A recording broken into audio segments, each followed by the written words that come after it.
haven, preserving the eternal annals of Warhammer. The stars bled their last light across a fractured sky, dim embers flickering like dying hearths in the cold span of eternity. Worlds spun silently in decay, their oceans poisoned, their cities broken into jagged husks, where wind howled through the bones of towers.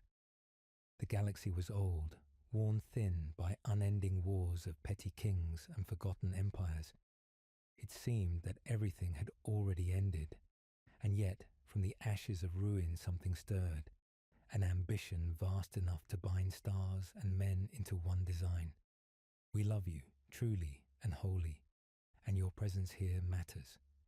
Before we begin the story, tell us, where in the world are you watching from, and what time is it there? Now let's get started. Across the void, the cradle of man lay divided into countless shards of feudal dominions, each clutching its own dying flame. Some fought with ancient machines whose names were forgotten, others with sharpened stones and ragged courage. It was an age of silence, yet not peace. A silence born of broken lines of memory, of worlds that once spoke to one another, but now could no longer remember how. Humanity had scattered itself, and in its scattering had grown weak. What remained was prey for the things that moved beyond the veil of night. In this darkness stood a figure unnamed, cloaked in shadow yet luminous with the promise of unity. His eyes were cold suns, pale and without mercy, but burning with the light of a dream. He walked among ruins and saw not death, but foundation. Where others wept over crumbled marble, he saw the clay of tomorrow. He was not the first to dream of empire, but his dream was more terrible than any before. Not just conquest, not just survival, but a legion of men who would not break, a dominion of flesh transformed until it could no longer falter.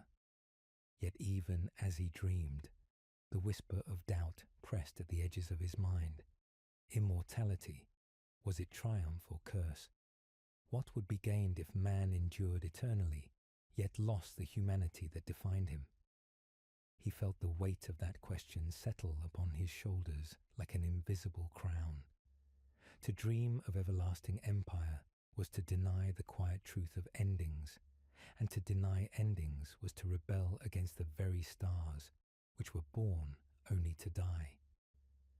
Still, he pressed forward, his steps heavy with certainty and dread. He gathered to him those few who had not yet surrendered to despair, engineers who remembered the blueprints of machines long rusted, scholars who traced broken languages back to their roots, warriors who fought with fractured blades, but whose hearts beat with untamed fire. To each he offered a vision of a mankind reborn, led not by fractured kings, but by one destiny. They followed him not out of trust, but out of desperation, for they saw no other hand that could lift them from the abyss.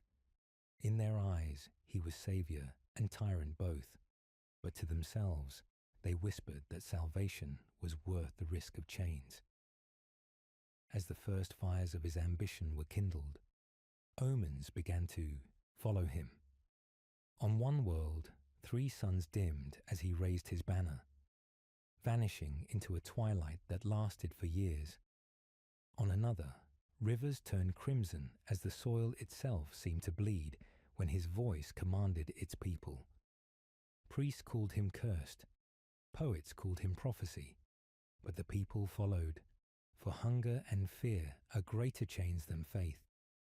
He accepted both praise and curse in silence, for in his heart he knew what he built was not for the comfort of the present, but the survival of the endless future.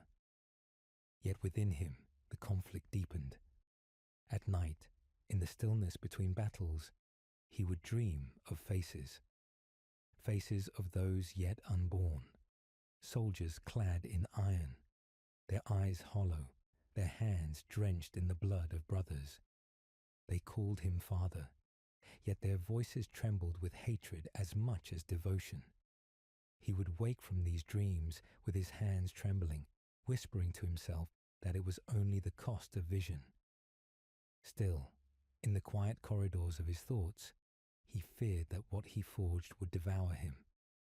His closest companion in those early days was a general of great renown, a warrior scarred by centuries of war, who believed in the necessity of order, but doubted the purity of their lord's methods. To him, conquest was survival, but to shape men into something beyond themselves was a trespass against nature itself.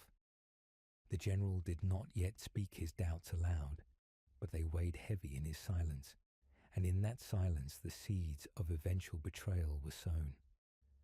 Another companion was a scholar, bent with age, who traced every omen and dream with a sharp quill. To him, the Lord's vision was a riddle of eternity. He warned that immortality was not merely endless life, but endless consequence, that what was created now would echo forever, beyond control. The Lord listened, and though he did not dismiss these words, neither did he allow them to sway him. Dreams too small had already killed the galaxy. Only something vast, something eternal, could bring salvation. And so he stood upon the shattered walls of old cities and promised the dawn of a legion. Soldiers greater than men, forged not by oath, but by flesh itself remade. They would be sons not born but built, bound by the marrow of his own vision. Where others had failed, these would endure. Where empires had fallen to time, his legions would stand unbroken. He spoke these words with fire, and men believed, even as unease coiled beneath their faith. The first steps were taken in laboratories buried deep beneath ruins. Gene vaults were pried open, fragments of knowledge reassembled with the patience of centuries. The cries of failed experiments echoed like prayers to a God that never answered. Each failure was a grave, each grave a lesson, each lesson a step toward perfection. The Lord stood among them, unflinching, though inside he felt the weight of each death press against his ribs. He told himself they would be redeemed when the first legion marched, yet the faces of the dead never left him. At the end of that beginning, he looked upon his work with both pride and sorrow. The galaxy was vast, broken, filled with countless threats waiting to devour the weak. He had no choice but to continue. Yet even as he prepared to march, he knew his path was no longer merely the unification of mankind. It was the rewriting of mankind itself, and in that rewriting, he felt the shadow of betrayal already stirring. The stars above flickered, and in their dimming light he saw the truth he could not yet speak, that what he built might save humanity from extinction, but it might also doom it to an eternity worse than death. Still he whispered to the night, as though the void itself were listening, "Let them hate me, so long as they endure." The galaxy turned, unaware that its fate had been sealed in that whisper, and so began the march toward legions, toward brotherhood and betrayal, toward a dawn that would never be bright, but always stained with shadow. The halls of the fortress echoed with silence, broken only by the faint hum of machines brought back from near extinction. Flickering lumen lamps bled pale light across walls carved with sigils of forgotten kings, their glory eroded into dust. Within these chambers, the dream of empire was slowly drawn into shape. Not yet steel, not yet blood, but vision inked in shadow. The architect of this age, the one who dared to mold mankind into something greater, stood before vast tables scattered with fragments of schemata. Some were written in languages no tongue could now pronounce. Others burned with faint light, as though unwilling to yield their secrets. He studied each as a man studies scripture, searching for salvation in lines of code and bone. Around him, the council gathered, men and women whose loyalty was born not of love, but of necessity, for in a dying galaxy no other flame burned bright enough. The general was there, broad-shouldered and silent, his scarred hands resting on the pommel of his blade. His silence was heavier than any word, and his eyes betrayed a simmering doubt he had not yet spoken aloud. The scholar sat nearby, hunched, his fingers stained with ink, his gaze always downward, as though afraid to meet the light in his master's eyes. There were others, engineers who whispered to machines as though to children, priests who had abandoned their old gods in exchange for this new and terrible dream. Together they formed the architect's circle, yet each harboured shadows he could not dispel. He spoke to them of unity, of an empire that would span the void, unbroken, undying. His words fell like thunder upon their weary souls, filling them with visions of victory after centuries of loss.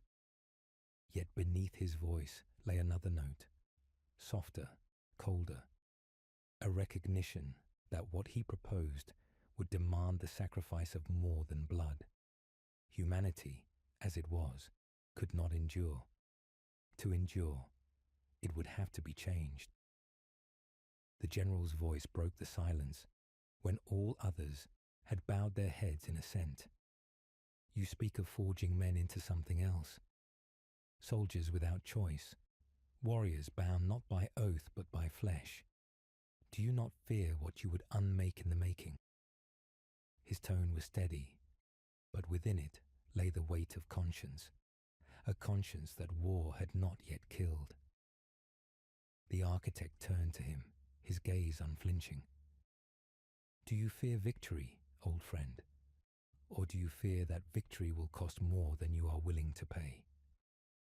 The general did not flinch, though the silence stretched taut.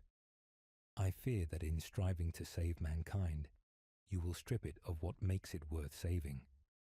Men who cannot disobey are not men. They are weapons, and weapons turn on those who wield them when the hand falters. The words lingered in the air like smoke. Others shifted uneasily, but none dared speak. The architect's face revealed nothing. Only his eyes flickered, like stars glimpsed through storm clouds. And yet, without weapons greater than any forged before, humanity will not survive the century. You know this. I know this. You question my method, but you cannot deny the necessity. The stars themselves are dying. What value has fragile man in such an age? The general bowed his head, not in surrender, but in silence. He knew he would not turn his master from his path, and perhaps, in the marrow of his soul, he wondered if his doubts were cowardice disguised as wisdom. The scholar cleared his throat, his voice thin but sharp. Immortality is a word we use too easily. It does not mean life without end. It means consequence without end. What is done here will echo into eternity, long after you or I are dust. If these legions walk the stars, their march will never cease. They will not be men. They will be monuments, and monuments do not forgive. The architect regarded him with the faintest smile, though no warmth touched his lips. Then let them be monuments. Let them stand when all else falls. Better a monument that endures than a man who breaks. Night fell across the fortress, though in truth the stars beyond were too dim to mark the passing of hours. The architect walked alone through the darkened halls, his hands brushing the stone, feeling the weight of centuries pressing down. His dreams came again, vivid and merciless. Faces of sons yet unborn, clad in iron, their eyes void of joy, calling him father with voices as cold as steel. In his dreams they knelt before him, but when he reached to touch them, they vanished into ash. He awoke with clenched fists and the taste of blood on his tongue, whispering to himself that doubt was the true enemy. That vision demanded sacrifice. Still, the tremor in his heart betrayed him. The fortress soon filled with the sound of forges and laboratories.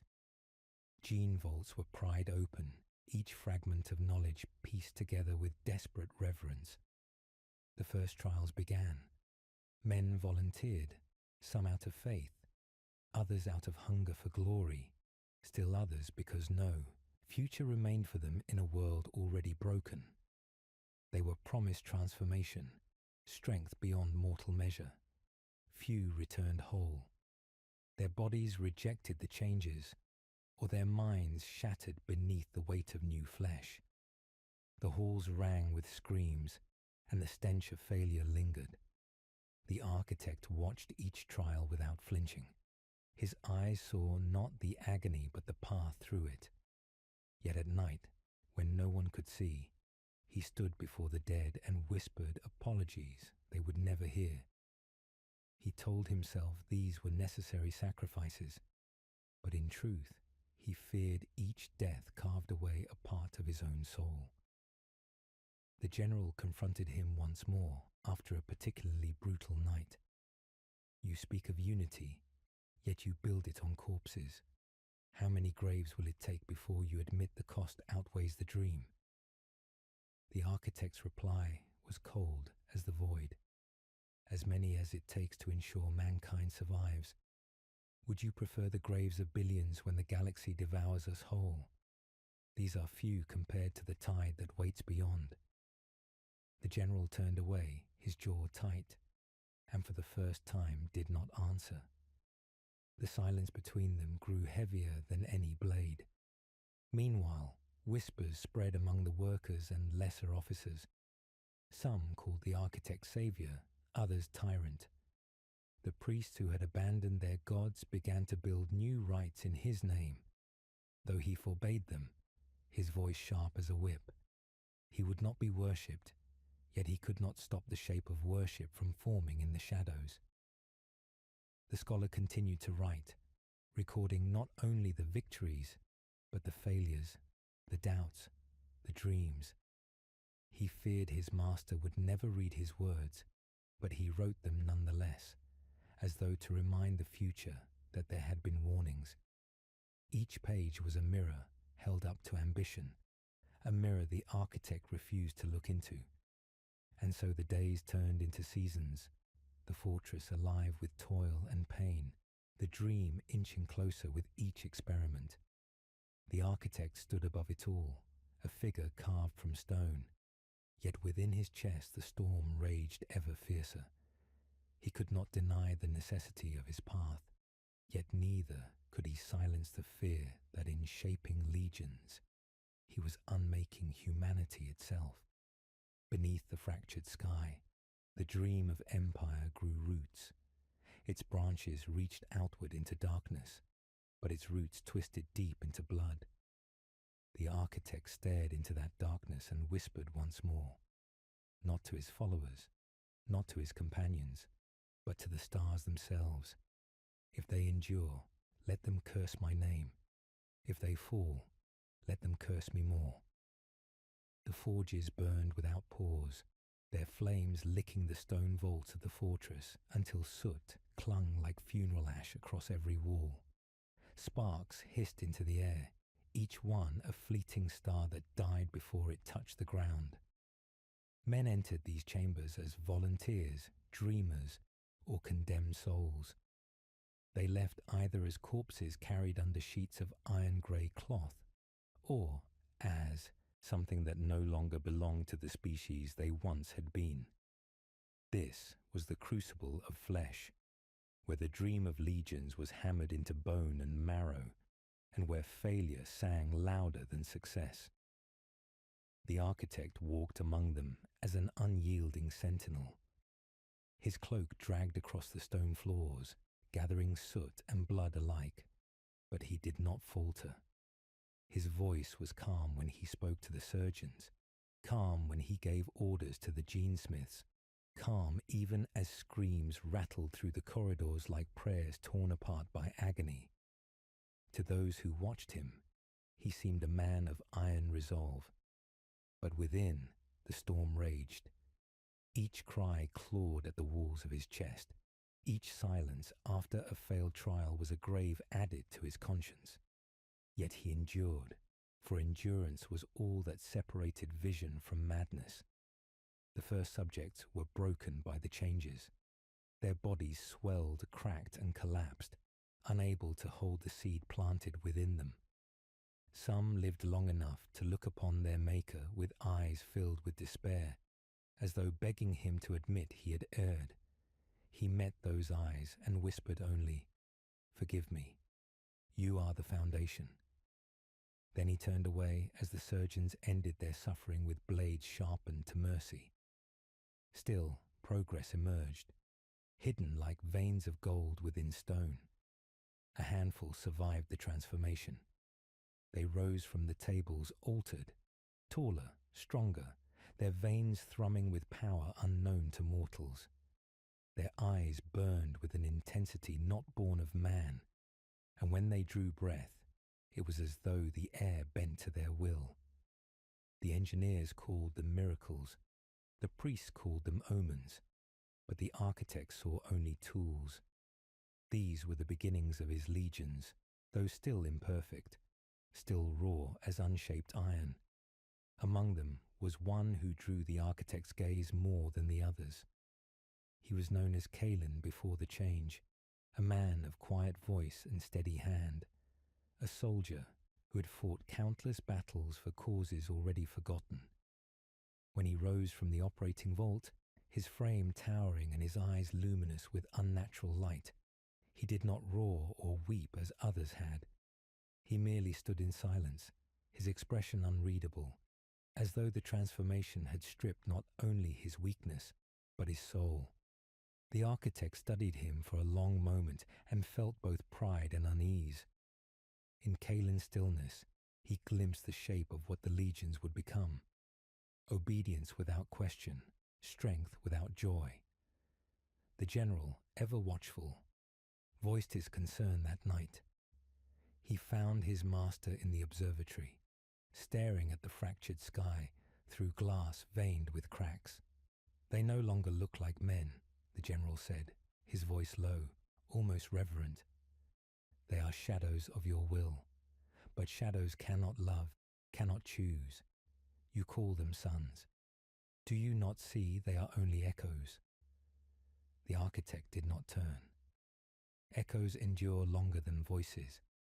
These sons will carry humanity into the stars when all else has withered. "Perhaps," the general murmured, "but I wonder if they will carry humanity, or only you." The words lingered like a knife unsheathed, but no answer came. Silence was the only reply. The scholar meanwhile recorded everything, his pages filled with meticulous notes. The pulse of each subject, the failures, the anomalies, the expressions upon waking. But in the margins, unseen by others, he scrawled words that trembled with unease. These are not men reborn, but men remade. The line between salvation and monstrosity grows thin. One wonders if our master builds legions to preserve mankind, or to prove that even nature itself must kneel before him. The days bled into nights, and nights into seasons. The fortress no longer echoed only with screams, but with the thunder of drills and the clash of weapons. The survivors trained under the general's command, learning to wield their new strength, to march as one, to strike with precision that ordinary soldiers could not dream of. They became a brotherhood of sorts, though their camaraderie was forged less in laughter than in necessity.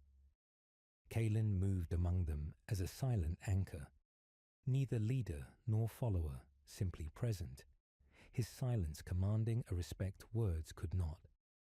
Yet even here the cracks began to show. Some recruits resisted their transformation, clinging to scraps of the men they once were. They whispered doubts, remembered families, spoke of humanity lost. One night, 2 of them fled into the outer ruins, their footsteps echoing like guilt across the stone corridors. They were captured within hours, dragged before the architect himself. He looked upon them, their eyes filled with terror, their bodies trembling with the weight of what they had become. He could have spared them, could have shown mercy to remind the others of the humanity he claimed to preserve. But mercy was a luxury the dream could not afford. He raised his hand, and the order was given. The deserters were executed at dawn, their deaths a warning carved in fire across the hearts of the others. The general stood by, his jaw tight, his eyes filled with silent rage. When the corpses were carried away, he turned to his master and spoke with bitter restraint. "You say they are your sons, but you slay them as though they are cattle. If this is fatherhood, then it is colder than any tyrant's reign." The architect's voice was low, but it carried like steel. Better a few graves now than the grave of mankind itself. Their weakness would have doomed the others. This is not cruelty. This is necessity. The general spat into the dirt and walked away. For the first time, his loyalty felt fragile, stretched thin as a blade near breaking. As the legions grew, so too did their presence. Whispers spread beyond the fortress, carried by merchants and wanderers. Tales of towering warriors with eyes like fire, of sons born of science rather than wombs, spread through the fractured worlds. Some called them angels of salvation, others demons of tyranny. Fear and awe travelled side by side, and wherever the architect's name was spoken, it carried both reverence and dread. At night, when all others slept, the architect returned to the laboratories, standing before the empty tables where so many had perished. He laid his hands upon the cold metal and closed his eyes. In the silence he whispered to the dead, confessing what he could not admit to the living, that each death tore at him, that each success felt like both triumph and betrayal. He told them he loved them, though he had never spoken the words aloud in life, and always he ended with the same vow: "You will not be forgotten. You are the cost of forever." Above the fortress, the stars burned faint and cold. Some flickered on the edge of death, their light stretched thin across the void. He gazed at them and wondered if he was truly saving mankind, or merely delaying its inevitable fading, building legions to fight the silence until even silence itself was weary.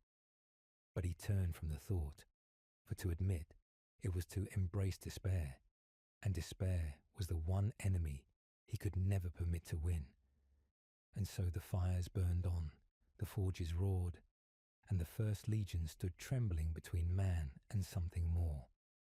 The architect looked upon them with eyes of both father and executioner, and knew the path ahead would demand even greater sacrifice.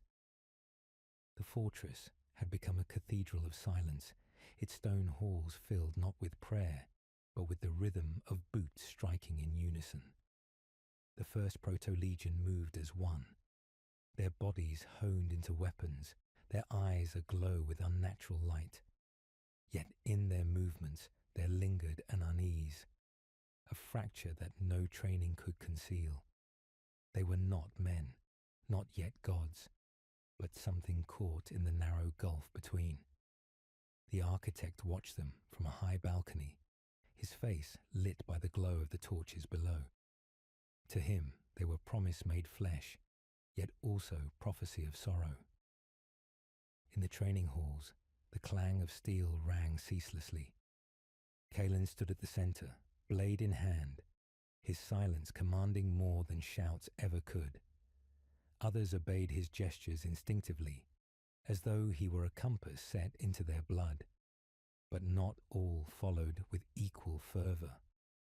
Among them were those who whispered in corners, who looked at their altered hands as though seeing the remnants of chains. One such figure, named Rin before his transformation, began to speak more boldly. He asked questions no legionnaire was meant to ask. Who had chosen their fate? What was left of the men they once were? And most dangerous of all, did they still belong to themselves? These questions spread like embers across dry fields, catching in the minds of those not yet hardened into obedience. Kaelin ignored them, but others listened. The general, watching from the shadows of the hall, felt the tremor of dissent. He reported it to his master, his voice heavy with concern. You forge warriors, but warriors remember. They remember homes, families, voices. You can shape their flesh, but not erase their ghosts. So long as memory lingers, rebellion waits. The architect's eyes narrowed, though his tone remained calm. Then we will teach them new memory. We will give them purpose so absolute it will eclipse all else. What is rebellion compared to destiny? The general shook his head. Destiny imposed is only another form of chains. You call them suns, but you build them to kneel. Suns do not kneel forever. The word stung, though the architect did not show it. He turned from the general, dismissing him with a gesture. Yet the truth in those words followed him through every corridor. He had seen it already, in Kaelin's cold silence, in Rin's whispered doubts, in the eyes of recruits who stared too long at their own reflection. He knew he could not bind them without cracks, and cracks, once born, could only spread. The scholar too had seen the signs. His writings grew darker, his margins filled with uneasy notes. There is a shadow in the Brotherhood. They march in unison, but their hearts beat in different rhythms.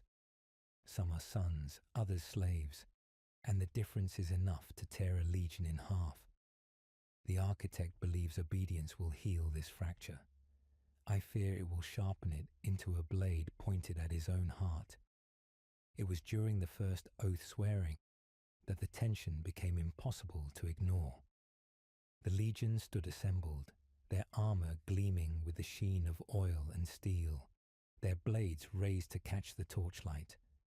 The architect descended into their midst, his voice echoing like thunder across stone. He spoke of unity, of sacrifice, of the eternal war against the void.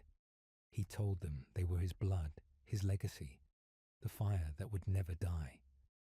One by one they knelt, their voices rising in the oath he had written for them. But Rin did not kneel. His blade remained raised, but his knees stayed locked, his head unbowed. The silence that followed was a storm held at bay, each soldier frozen between obedience and defiance.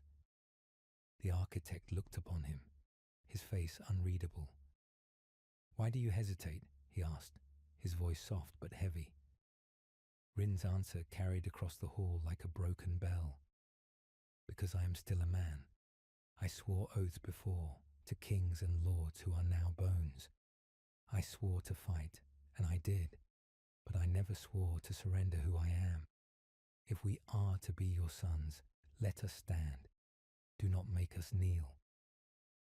The hall trembled with the weight of his words. For a heartbeat, it seemed others might rise, their oaths faltering on their lips. But Kaelin moved first. He stepped forward, silent as always, and struck Rin across the jaw with the flat of his blade. The sound cracked like thunder, and Rin staggered, blood streaking his lips. Kaelin did not speak, but his action was enough. The others dropped to their knees, their voices rising again, louder now, desperate to drown the memory of defiance. Rin, dazed and broken, finally knelt, though his eyes burned with hatred as he spoke the words. The architect watched all of this with a face carved from stone. Outwardly, he accepted the oath, his voice ringing with approval as he declared the legion bound. Inwardly, he knew the fracture had widened. For every Rin struck down, there would be another who whispered in the dark. For every oath spoken aloud, there would be one spoken with bitterness. And bitterness was a poison that no fire could burn away. Later, alone, he stood with Kalin. The silent warrior had returned to his training, his blade cutting through the air with flawless precision. The architect approached him, studying his movements. You struck him without hesitation. Why? Kalin lowered his weapon slowly, his expression unreadable. Because he endangered the whole. A legion divided is no legion at all. Better to silence one voice than risk many. The architect searched his eyes for emotion and found none. Kalin's words were true, but in their truth lay a chill that unsettled him. Here was the future. Obedience so absolute it required no thought, only action. Yet was that strength or emptiness?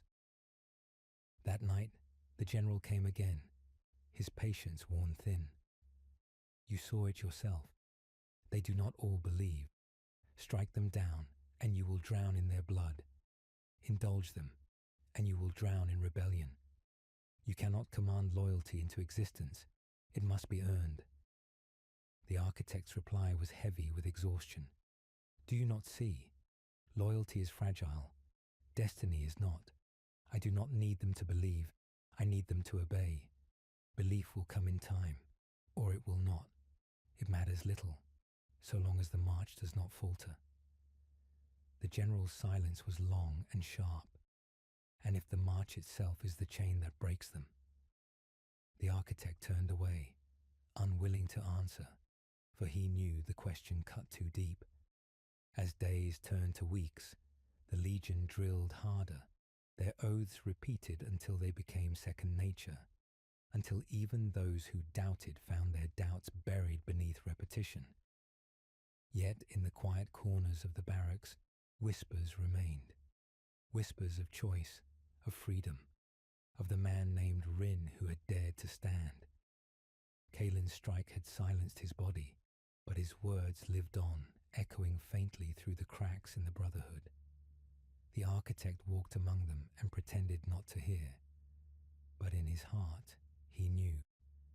The legions might rise, might conquer, might even endure eternity itself. But within them would always live the shadow of rebellion. The reminder that no creation, no matter how perfect, could escape the truth of being born from men. The days after the oath-swearing hung heavy over the fortress like a storm that refused to break. The legion trained, marched, and fought their trials as though nothing had changed. But beneath the rhythm of boots and the clash of steel, there pulsed an unease that no command could silence. The memory of Rin's defiance lingered in every glance, every whispered breath in the barracks. The strike that silenced him had not killed his words. It had only buried them shallow, where they smouldered in secret. The architect felt it in the air whenever he walked among them. Their bodies moved with perfection, but their hearts beat with fractures. They saluted with discipline, but in their eyes there were questions that no oath could erase. He stood upon the balcony one evening, watching them spar in the torchlit yards, their movements precise and brutal. He should have felt pride. Instead, he felt the weight of something fragile, as though the entire legion balanced upon a blade's edge. It was then that Kalin approached him, his silent figure cutting through the shadows like a blade itself. He bowed his head slightly, not in subservience but in acknowledgement. The architect looked at him and wondered if this warrior felt anything at all. If behind those cold eyes there was still a man who remembered who he had been. You struck him down without hesitation, the architect said at last, his voice quiet. Do you believe obedience is strength? Kalin's reply came slowly, each word deliberate. I believe unity is survival. Division kills faster than any blade. He endangered us all. The architect studied him, searching for doubt and finding none. Kalin's certainty was unnerving, a stillness that felt less like strength and more like emptiness. Yet he could not deny the truth of it. Perhaps obedience was the only path, Perhaps the dream demanded sons who were weapons first and men second. Still, he longed, against his own reason, for even one voice among them that could remind him of humanity.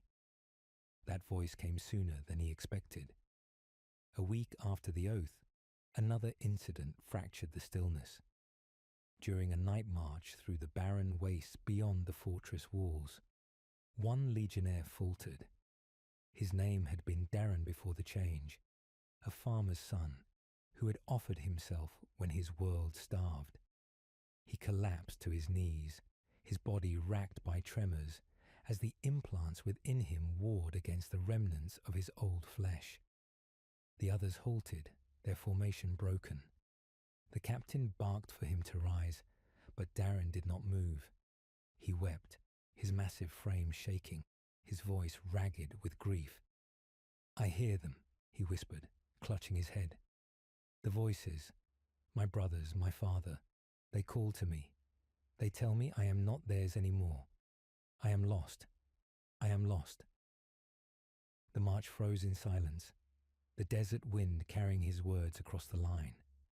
Some of the legionnaires averted their gaze, others clenched their fists. They had all felt it, though none dared speak, the ghosts of their past lives gnawing at the edges of their new selves. The architect arrived within moments, summoned by the disturbance. He stood before Darren, who knelt in the dust, trembling like a child. All eyes turned to him, waiting for judgment. The general leaned close, his voice a low growl. "Show mercy. Spare him. Let them see you are more than tyrant." But another voice rose from the ranks, Kaelin's, calm and unyielding. "If he falters now, he will falter in battle. Mercy for one is danger for all." The words clashed like steel. The architect looked down at Darren, whose eyes pleaded not for life but for recognition, that he was still human, still more than the weapon he had been forced to become. For a fleeting instant, the architect felt the stir of something dangerous in his chest. He wanted to grant it. He wanted to let even one son stand as more than a tool, yet he could not. With a single motion of his hand, the sentence was given. The legionnaire was executed at dawn, his blood dark against the sand, his name struck from the rolls. The legion watched in silence, their faces carved from stone. But within their silence burned something the architect could not read. Fear, perhaps. Hatred, perhaps. Both were dangerous. That night the general confronted him again, his anger no longer restrained. "You cannot call them sons and slay them like animals. They will not forgive you. Even if they will obey in bitterness. And bitterness breeds betrayal." The architect's voice was colder than the night air. If their loyalty must be forged in fear, then so be it. Better fear than weakness. Better obedience than collapse. The general's hand tightened on the hilt of his blade, though he did not draw it. His voice dropped to a whisper. "I followed you because I believed you sought to save mankind. But if you cannot see the humanity in your own creations, then perhaps you seek only to rule." The word struck deeper than steel. The architect turned away, unwilling to meet the truth in his old friend's eyes. In the barracks, the legionnaires whispered when the torches dimmed. Some cursed the name of the one who had condemned their brother. Others swore it was necessary. Kaelin's shadow loomed large, his silence silencing many before they could speak. But even Kaelin could not erase what they felt. They were not machines. They remembered. And memory is a wound that never fully closes. The scholar, watching all, filled his pages with lines heavy as stone. A father who kills his sons is no father. A tyrant who demands obedience without love is no ruler, only a jailer. Yet perhaps this is the fate we deserve, to be saved by chains, to endure not as men, but as echoes of one man's dream. If this is salvation, it is the cruelest kind. The architect read none of these words. He walked alone through the fortress halls, the cries of the executed and the whispers of the living haunting him. In the stillness, he admitted what he never could aloud, that he loved them, each of them, not as sons of his blood, but as sons of his vision. And because he loved them, he feared them. For love made him weak, and weakness was death. He stood beneath the fractured sky, gazing at the fading stars. In their dim light, he whispered to the night as though it might carry his confession beyond hearing. If they must hate me, let them hate. If they must fear me, let them fear. I will bear their hatred, their fear, their curses, but I will not let them die as men. I will force them to live as more. The words dissolved into silence, carried away by the wind. Within the fortress, the legion slept uneasily, their dreams filled with ghosts, their oaths ringing hollow in their ears. And though they would march again at dawn, their footsteps in unison, their hearts were no longer one. The architect knew it, the general knew it, even Kaelin knew it, though he would never speak it aloud. The legions had been forged, but the fractures within them had not been healed. They had only been sealed beneath armor, waiting for the day when the weight of eternity would break them open. The dawn that broke over the fortress was blood-red, as though the sky itself had been wounded in silence. The first legion stood assembled in the parade ground, their armor catching the dim light, their blades sheathed at their sides. They were no longer fragments of experiment, no longer half-shaped shadows. They were soldiers now, a brotherhood clad in discipline, sharpened into instruments of conquest. The air carried the metallic tang of their breath, each exhalation in unison, a chorus of iron lungs. Yet beneath the order lay the same fracture, hidden, waiting, humming like a wire stretched too tight. The architect descended the steps, his presence heavy enough to bend the silence. He looked upon them, his gaze sweeping over each face, though few still bore resemblance to men. They were taller now, broader, their veins coursing with strength unnatural. Their eyes gleamed with something both holy and terrible.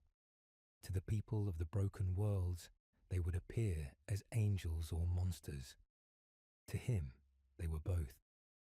Today, they would march for the first time into war. Not trials, not sparring, but true battle, against the warlords of a nearby world who had clung to their crumbling dominion like vermin upon a sinking ship. Their armies were ragged, their machines rusting, yet they had teeth still. The architect knew the outcome was inevitable, but inevitability was not the point. The point was to reveal the legion, to baptize them in blood, to set them on the path they were forged for. The general walked at his side, his jaw set hard, his silence heavier than words. He had argued through the night against this march, claiming the legion was not ready, that their fractures would split wider in the chaos of battle. But the architect had silenced him, not with logic, but with command. The time for hesitation had passed. The time for proving had come. Kaelin marched at the head of the legion, his expression unreadable, his stride steady as though the weight of destiny rested easily upon his shoulders. The soldiers followed him without question, their boots striking the earth in perfect rhythm. To watch them was to see inevitability given flesh, and yet even here whispers clung to the edges. The memory of Rin's defiance and Darren's collapse haunted the line. Some marched with pride, others with fear, but all marched because no other path remained. They reached the battlefield at dusk. The world was a wasteland of stone and smoke, the air acrid with ash from centuries of conflict. Across the plain, the enemy gathered in tattered formations, their banners faded, their weapons scavenged from eras long past. They looked like insects compared to the towering legion. Yet the architect did not underestimate them. Desperation makes for dangerous foes, and men fighting for the last scraps of their dominion would spill blood eagerly. The armies faced each other beneath a sky bruised with storm clouds. The architect stood at the ridge, his cloak snapping in the wind, and raised his hand. His voice rang across the ranks, low and commanding, carried not just by sound, but by the weight of his will. Today you cease to be experiment. Today you cease to be shadow. Today you are legion. The enemy before you is nothing compared to what lies beyond these stars. They are your proving ground. Show me that you are what I dreamed. Show me you will not break. He lowered his hand, and the legion surged forward. They moved like a single organism, blades flashing, bolters roaring, their formation unbroken even as they collided with the chaos of the enemy. The warlord soldiers screamed, their lines shattering under the force of giants. The ground turned black with blood, and the air filled with the thunder of steel upon steel. The legion cut through them without pause, each movement precise, each strike lethal. They did not fight as men, they fought as destiny incarnate. But within the perfection, fractures revealed themselves. One soldier, overcome by the frenzy, broke formation and charged ahead, roaring like an animal. He cut down dozens, but in his isolation he was surrounded, dragged down beneath a tide of desperate blades. His brothers pressed on without pause, their training demanding the whole move forward. Not one. His screams ended swiftly. Another faltered when he saw the enemy's women and children among the camp, clutching weapons with shaking hands. For a heartbeat, he hesitated, his blade trembling. Then Kalin was beside him, silent and cold, cutting down both hesitation and foe in a single motion.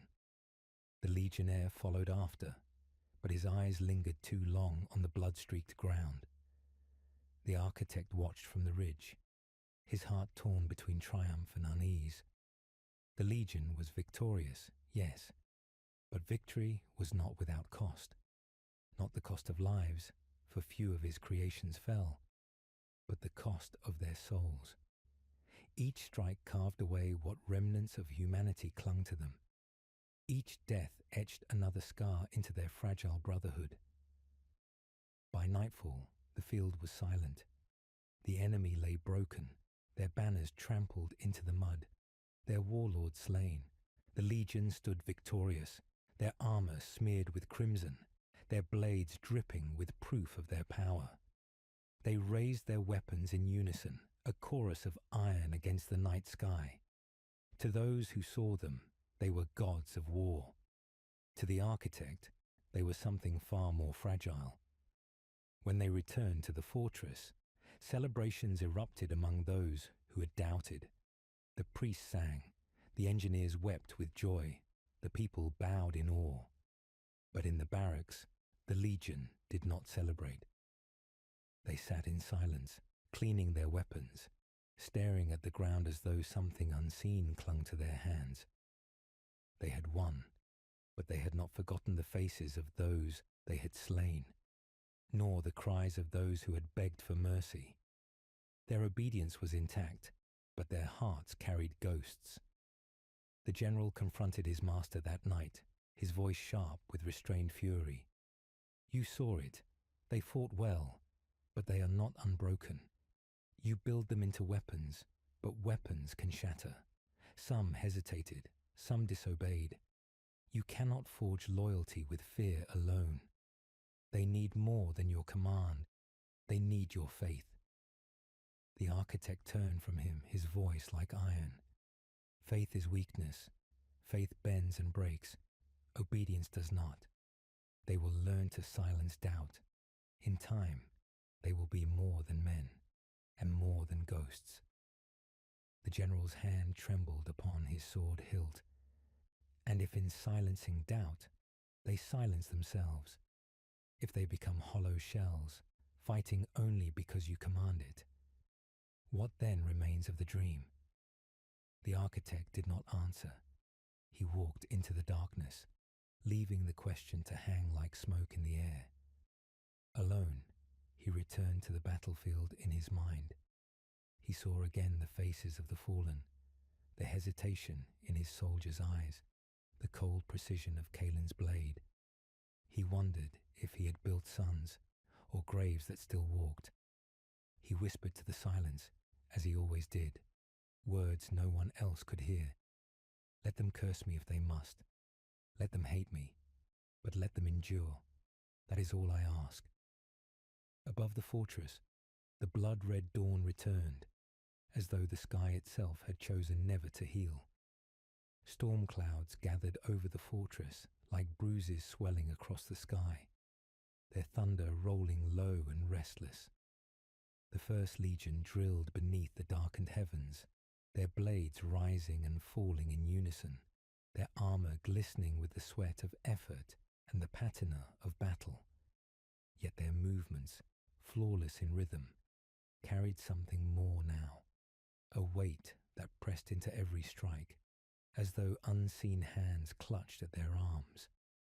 The ghosts of their first true war walked among them, whispering in silence, unseen but felt. The architect watched from the parapets, his cloak whipping in the wind, his eyes narrowed against the dim horizon. He should have been proud. His legion had proved itself, carved victory into the bones of a defiant world, and shown that his vision was no longer theory but living force. Yet pride eluded him.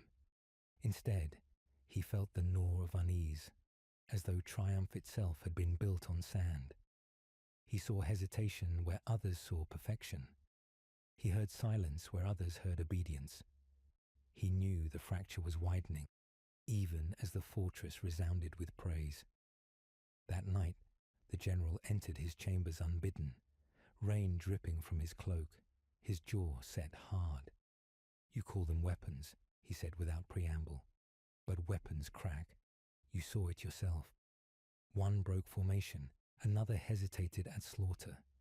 These are not flaws of steel. These are flaws of soul. And a legion without soul is no legion. It is only a shadow waiting to collapse." The architect turned, his face carved from stone, though inside his heart beat harder with every word.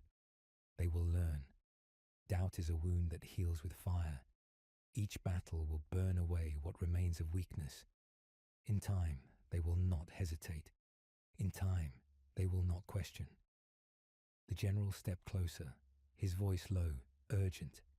"And in burning away their weakness, will you not burn away their humanity too? You dream of saving mankind, but what if you are only erasing it?" For a moment silence reigned, broken only by the distant crack of thunder. The architect did not answer. To speak truth would have been to admit the fear gnawing at him, that perhaps what he built was less salvation and more execution. Instead, he dismissed the general with a gesture, though the echo of his words would not leave him.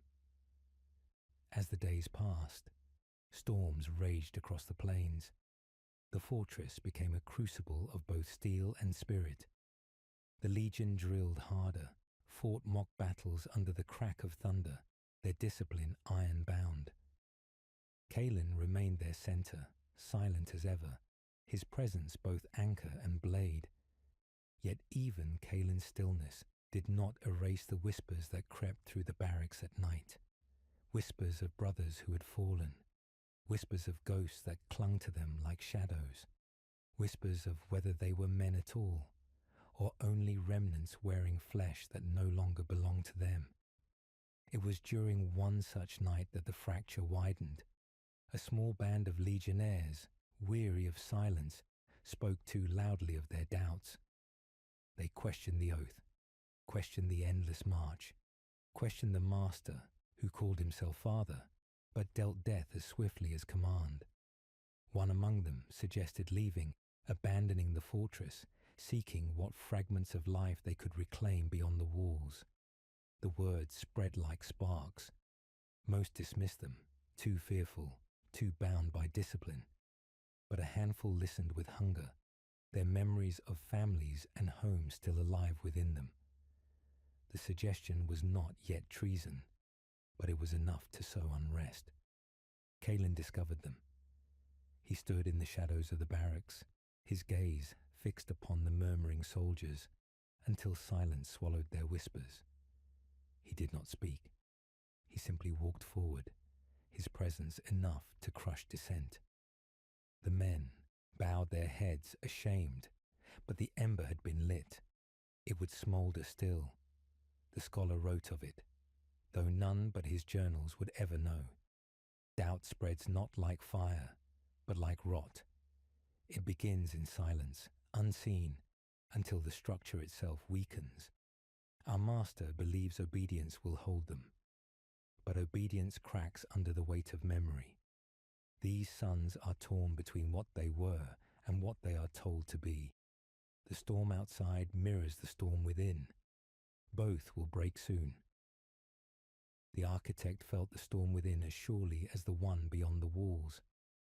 His dreams grew more vivid, haunted by visions of his legions drowning in blood, not of their enemies, but of themselves. He saw Kalen's blade turn inward, saw the general standing against him, saw the fortress itself collapsing into dust. He awoke each time with fists clenched, whispering the same words into the dark. Let them hate me, but let them endure. Yet even as he spoke, he felt the truth. Endurance without purpose was only another form of death. When the next campaign came, the storm followed them. They marched across a plain drenched in rain, their banners heavy with water, their boots sinking into mud that clutched like hands. The enemy was stronger this time, an alliance of warlords bound by desperation, their numbers vast, their machines half rebuilt from relics older than memory. The battle was brutal, the mud running black with blood, the storm crackling overhead like the laughter of gods. The legion fought with precision, their discipline unbroken, their strength undeniable. Yet cracks showed. One soldier froze again at the sight of civilians pressed into enemy lines. Another broke rank to save a fallen brother, nearly tearing the formation apart. Kalen struck down foes without pause, his blade a line of cold inevitability. But behind him others faltered, caught between duty and ghosts. The architect stood at the ridge, rain soaking his cloak, his eyes unblinking as he watched. He saw triumph, yes, but he also saw hesitation ripple like cracks across stone. He clenched his fists, whispering to himself as the storm howled. Obedience. Only obedience will save them. Yet even as he said it, he knew it was not enough. The battle ended in victory, the enemy scattered, their warlords slain. The legion returned drenched in blood and rain, their faces hollow, their eyes heavy. They had won, but the weight of their triumph bent their shoulders. In the barracks that night, the whispers rose again, softer but more dangerous. Whispers of whether they were fighting for survival or for chains. The general confronted his master once more, this time with open fury. You see it. You cannot deny it. They do not fight for you. They fight despite you. You break them with each command, and one day they will break in truth. If you do not change, your dream will drown in their rebellion. The architect's reply was low, almost weary. And if I change, we all drown in weakness. Better rebellion than extinction. Better that they break against me than against the void. The general's eyes burned. Perhaps, but when they break, it will not be only them. It will be you, and all you dreamed will turn to ash. The storm raged through the night, lightning illuminating the fortress in pale flashes. The legion slept uneasily, their dreams filled with shadows of battles yet to come. The architect stood alone in the observatory, watching the storm claw across the heavens, his reflection staring back from the glass like a ghost. For the first time, he wondered if he was already ash, building an empire of smoke that the wind would carry away. The fortress stood like a scar against the storm-lashed horizon, its towers rising black into a sky that never ceased to grumble. The battles of the past weeks had blooded the Legion, had proven their might in fire and mud, yet the air inside the stone walls was heavier than any triumph could dispel. Victory had been won, yes, but it had been purchased with hesitation, with whispered doubt, with the fracture of brothers torn between obedience and memory. The architect knew it, the general knew it. Even Kalen, silent as ever, could not deny that something unseen gnawed at the marrow of their unity. The architect walked the halls alone that night, torchlight stretching his shadow long across the walls. He could feel the weight of every failure pressing down on him, heavier than armor, heavier than crown. The faces of Rin and Darren haunted him, eyes unclosed in death, reminders of cracks papered over with blood. He had chosen necessity over mercy, destiny over compassion. Yet each time he silenced the sun, the silence grew louder, echoing in the hollows of the fortress. He whispered to himself, as he often did, words no one else would ever hear. Better a few graves than a galaxy's extinction. Better a tyrant than oblivion. But even to his own ears the words rang hollow. In the barracks, the whispers had grown bolder. Small knots of soldiers gathered in shadows, their voices low, their eyes glancing always toward Kalen's figure looming like judgment. They spoke of ghosts that clung to them, of families lost, of lives erased. They spoke of the master who called them sons, yet treated them as expendable tools. Some swore he was savior, others spat that he was jailer. A few dared to suggest leaving, abandoning the fortress to seek a future of their own. None acted on it, yet, but the thought itself was poison enough. One night, that poison spilled over. A skirmish erupted in the lower training hall when two legionnaires clashed, one accusing the other of betrayal, of whispering treason into hungry ears. The fight was brutal, fueled by the strength of their altered bodies, steel ringing against steel until others dragged them apart. The commotion echoed through the halls, reaching the ears of the general, who stormed into the chamber and silenced them with the back of his, hand across one jaw, and the point of his blade pressed against the other's throat. He reported it to his master with fury in his voice. "They are splintering," he said, pacing the chamber like a caged beast. "Your dream fractures with every night. They will not remain whole if this continues. You cannot kill every doubt. Sooner or later, their doubts will kill you." The architect stood silent by the window, his hands clasped behind his back. Rain streaked the glass, each drop a fleeting reflection of light. If they splinter, then they are not strong enough. The weak will fall, the strong will endure. That is the way of all things. The general's voice cracked with restrained rage. "These are not stones to be tested, they are men. You call them sons, but you treat them like numbers in an equation. Do you not see what you are doing? You are building an army, yes, but not a brotherhood. You are building rebellion with your own hands." For the first time, the architect turned on him, his eyes burning cold. "And what would you have me do? Abandon the dream? Let mankind scatter and die in a galaxy that devours the weak? You think I do not feel the weight of every grave? You think I do not see their eyes in my sleep? I carry that burden so they will not have to. I bear their hate so that one day they might live beyond it." The general met his gaze and did not yield. though sorrow softened the edges of his fury. Perhaps, but if you cannot love them as men, they will never follow you as sons. They will only endure you as slaves, and slaves do not march forever. The words struck like a blade, though no wound showed. The architect dismissed him, but the silence that followed was heavier than any argument. Kalin, meanwhile, grew in stature among the legion. His silence was command, his presence law. When doubts rose too loudly, his gaze silenced them. When whispers of rebellion curled in the shadows, his shadow was enough to smother them. To many he was the ideal, unflinching, unwavering, the embodiment of what the architect dreamed. Yet even Kalin's certainty cast unease, for in his lack of doubt, he seemed less man than machine, less brother than executioner.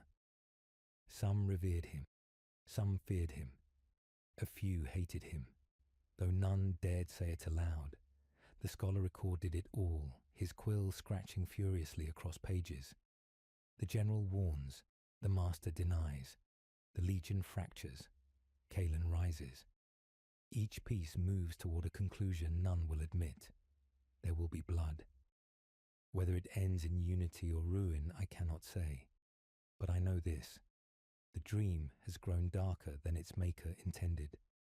The dream bleeds. When the next campaign came, the fractures revealed themselves more openly. The legion marched to crush a rebellion on a world that had once sworn fealty, but had risen against the promise of unity. The enemy was not strong, but they were desperate, and desperation breeds fire. The battle raged through city ruins, streets clogged with ash and corpses. The legion tore through resistance with brutal precision, their discipline unshaken. Yet in the chaos, hesitation bloomed again. Some faltered at the slaughter of civilians pressed into battle lines. Others disobeyed to protect brothers who had fallen. Kalin killed without pause, his blade a cold extension of will, but behind him the fracture widened. One soldier, consumed by doubt, abandoned the fight entirely, vanishing into the ruins. His absence was discovered only after the battle was won, when the roll was called. The architect's fury was quiet, but absolute. The deserter was hunted down within hours, dragged back to the fortress in chains, and executed before the legion's eyes. The master's voice rang over the courtyard like thunder. Obedience is survival, disobedience is death. The words echoed, cold and final. The legion stood silent, their faces carved into masks, but within their silence lay resentment. They obeyed, yes. They would march again, yes. But their obedience was no longer born of belief. It was born of fear, and fear corrodes more surely than time. That night, whispers filled the barracks. Some cursed the deserter for cowardice, others called him martyr. Some vowed to obey no matter the cost. Others spoke of chains too heavy to bear. The fracture was no longer hidden. It was a wound, bleeding in the dark. The architect walked alone along the battlements, rain drenching him, his hands clasped tight. He looked out over the storm-lashed plains and whispered to the night. They will endure. They must endure. Even if I must kill everyone who falters, they will endure. For I will not let mankind die with them. But even as he spoke, he felt the truth pressing in. That endurance built on fear is only the prelude to betrayal, and betrayal was already moving in the shadows, waiting for its hour to strike. The fortress no longer slept, even in the black hours of night, when the torches guttered low and the rain whispered against the stone. The air was alive with unease. Whispers moved through the halls like smoke, curling through barracks, creeping across training yards. Whispers of the deserter's execution, of Rin's defiance, of Daren's collapse. whispers of whether their master's dream was salvation or a tomb. The legion drilled harder than ever, their blades ringing in unison, their bodies enduring endless trials. But beneath the rhythm, there was something brittle, something ready to shatter. The architect felt it in every corridor, in every glance from soldiers who bowed but did not truly bend. Their obedience was intact, yet it was hollow. It was survival, not faith.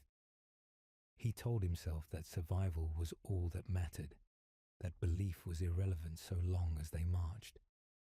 But the silence in their eyes gnawed at him more fiercely than any disobedience. He walked among them at night, his cloak whispering over stone, listening to their murmured words. He never confronted them, never silenced them outright. Instead, he let their whispers linger, festering, for to acknowledge them was to admit that cracks had spread beyond repair.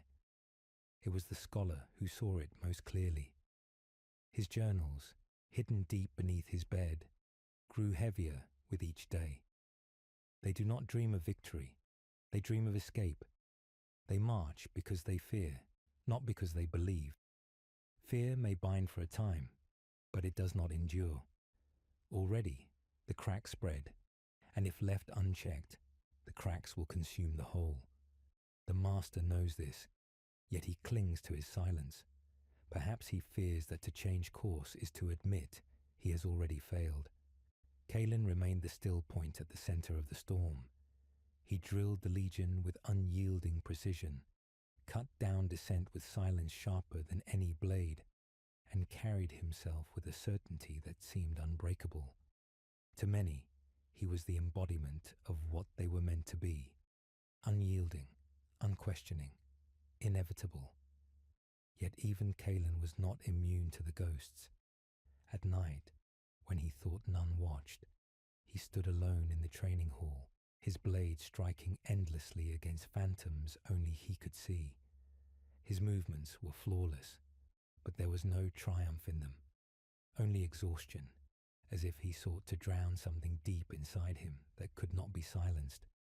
The general grew restless, his patience fraying to threads.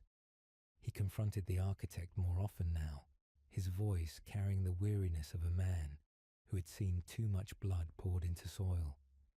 "You think you can command loyalty by fear," he said one evening, standing before his master with rain dripping from his cloak. "But fear builds rebellion. Already I hear their whispers. Already they dream of breaking your chains. If you do not change, if you do not show them that they are more than tools, they will turn on you. And when they do, it will not be one deserter, or 10, it will be all." The architect did not turn from the window, his eyes fixed on the stormlit horizon. "Let them turn then. If they cannot endure, they are not worthy of what I build. The strong will remain, and the strong will carry my dream. The weak can fall into the dust." The general's voice cracked with fury. "They are not weak, they are men. They are haunted by what you stripped from them. They remember who they were. You call them sons, but you demand they kill their own reflections. Even the strongest man breaks when forced to murder himself." The words cut, but the architect let them pass. He could not admit the truth in them, for to do so would unravel everything he had built. He turned away, his silence final, and the general left with bitterness hardening in his eyes. That night, a fire burned in the lower halls. Not a great blaze, not enough to threaten the fortress, but enough to reveal how fragile order had become. The flames licked at wooden supports, smoke curling into the air, until legionnaires rushed to extinguish it. When the blaze was quelled, they found a mark carved into the stone near its origin, a crude symbol, the shape of a broken chain. None admitted to carving it. None admitted to feeding the fire. But everyone knew what it meant. The architect stared at the mark with cold eyes, his hand brushing across the grooves as though he could read betrayal in the stone itself. He summoned the legion at dawn, their ranks arrayed beneath the rising sun, and his voice carried like a blade across the courtyard. There are those among you who would see my dream undone. There are those who whisper rebellion, who think to carve symbols of chains into the walls of their father's house. Know this, chains are broken not by fire, but by weakness, and weakness will not endure. Obedience is survival, disobedience is death. He let the words hang, his eyes sweeping across the faces of his soldiers.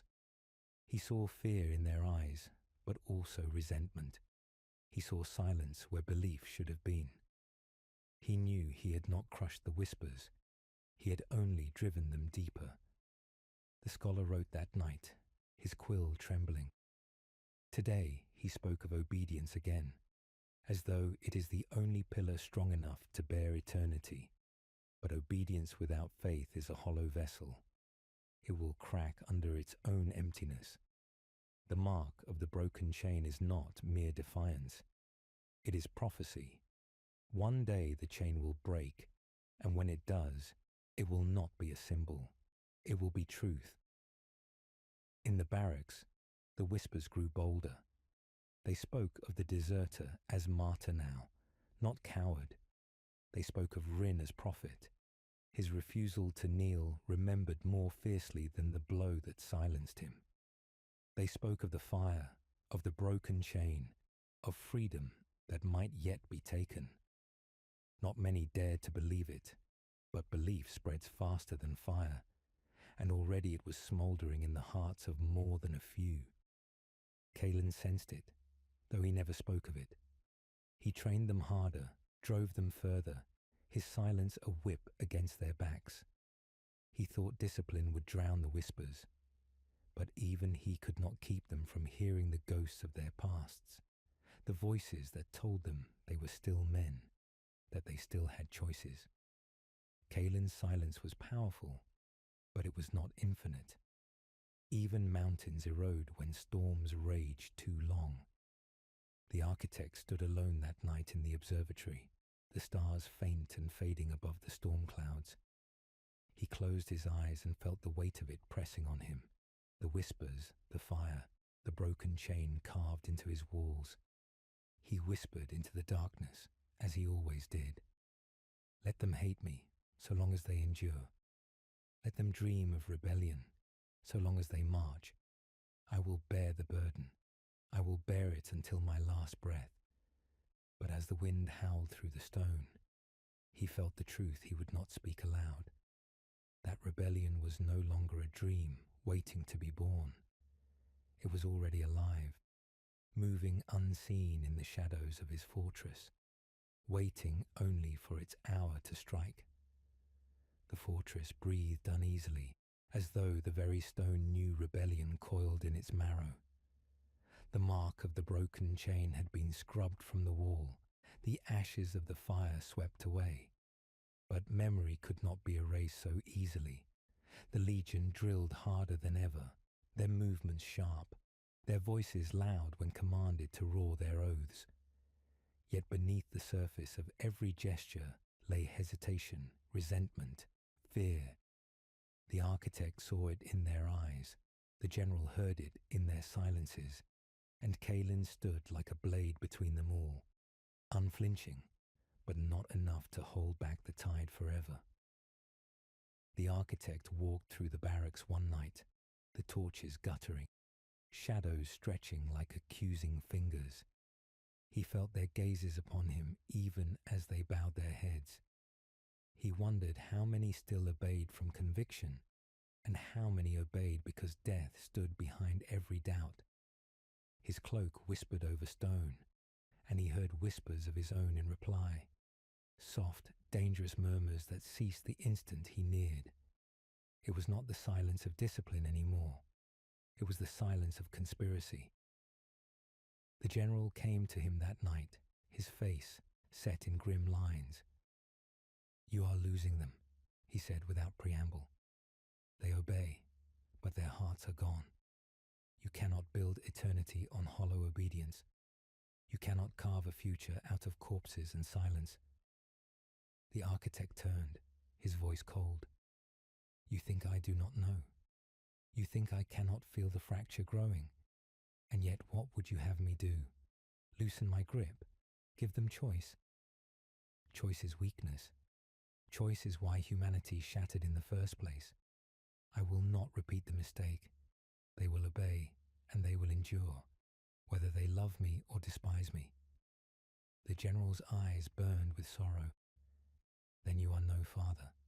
You are only another tyrant who calls himself savior, and tyrants always fall. The words hung in the air like judgment. The architect did not reply. He turned away, though the wound in those words bled deep. The next campaign came swiftly, as though the galaxy itself conspired to test them. A coalition of fractured warlords had banded together, their armies vast, though disorganized, their banners tattered but burning with desperation. They gathered on a desert world, its sands scorched and broken by centuries of forgotten wars. The architect knew this was no threat to the might of his legion, yet he saw in it an opportunity. War would bind his sons again, silence their whispers with blood and victory. The march was long, the sun brutal, the wind carving the sand into endless dunes that hissed like serpents. The legion moved as one, their armor gleaming, their weapons primed. Yet the whispers did not cease. Some muttered prayers to gods long abandoned. Others cursed the path they walked. A few swore that they fought only for the brothers beside them, not for the master who watched from the ridge. When battle came, it was chaos. The warlords hurled their desperate legions into the storm, and the desert shook with the clash of steel, the roar of bolters, the cries of dying men. The legions struck like a spear, cutting through the enemy with precision, their formation unyielding. Kalen led at the front, his blade flashing, his silence commanding. But the fracture revealed itself again. One unit, pressed hard by waves of foes, faltered. Their captain shouted orders, but hesitation gripped them. They remembered the civilians on the last battlefield, the deserter executed before their eyes, the fire in the fortress. They hesitated, and hesitation is death. The enemy swarmed them, dragging one brother down, then another. The formation buckled. Kalen saw it. He turned, his eyes like burning coals, and with silent fury drove himself into the chaos, cutting down enemies with each stroke. He dragged the unit back into order, his blade cleaving hesitation as surely as flesh. Yet in their eyes he saw not gratitude, but fear. Fear of him, fear of their master, fear of themselves. The architect stood at the ridge, watching, his heart torn between pride and dread. They had won again, but victory rang hollow. He saw the cracks deepening, heard the silence louder than the screams of the dying. He whispered into the wind, obedience, only obedience will save them. But even as he said it, he felt the truth. Obedience had already begun to rot. When the battle ended, the desert was a graveyard. The warlords lay dead, their banners torn, their armies shattered. The legions stood victorious, but their shoulders sagged, their faces hollow. They cleaned their blades without speaking, their silence heavier than any song of triumph. The whispers had not been silenced by war, they had only grown sharper. That night, in the camp, the fracture split wider. A group of soldiers gathered in secret, their voices hushed but urgent. They spoke of the broken chain, of the deserter's courage, of the futility of endless slaughter. They spoke of leaving, of breaking free, of seeking a future not bound to the architect's dream. They knew it was madness, yet madness was preferable to chains. But not all who listened agreed. One among them slipped away, his face hard with conviction, and carried word of the gathering to Kaelin. Kaelin came like a shadow, his presence falling over them before they could disperse. He said nothing, but his silence was accusation enough. The soldiers fell to their knees, their voices stammering excuses, but Kaelin did not move. He raised his blade, slow and deliberate, and in that moment they knew. The architect was summoned. He arrived with the general at his side, the firelight casting his face into harsh relief. The accused soldiers knelt before him, their eyes filled not with repentance, but with defiance held barely in check. One of them raised his voice, trembling but unbroken. "We are men, not chains. You call us sons, but you make us slaves. Better death than obedience without soul." The words cut through the silence like thunder. The legion stood watching, every eye fixed upon their master. This was no longer about a handful of rebels.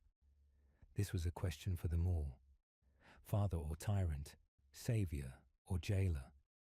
The architect's heart clenched. For a moment, he wanted to answer with mercy, to show them he could love as well as command.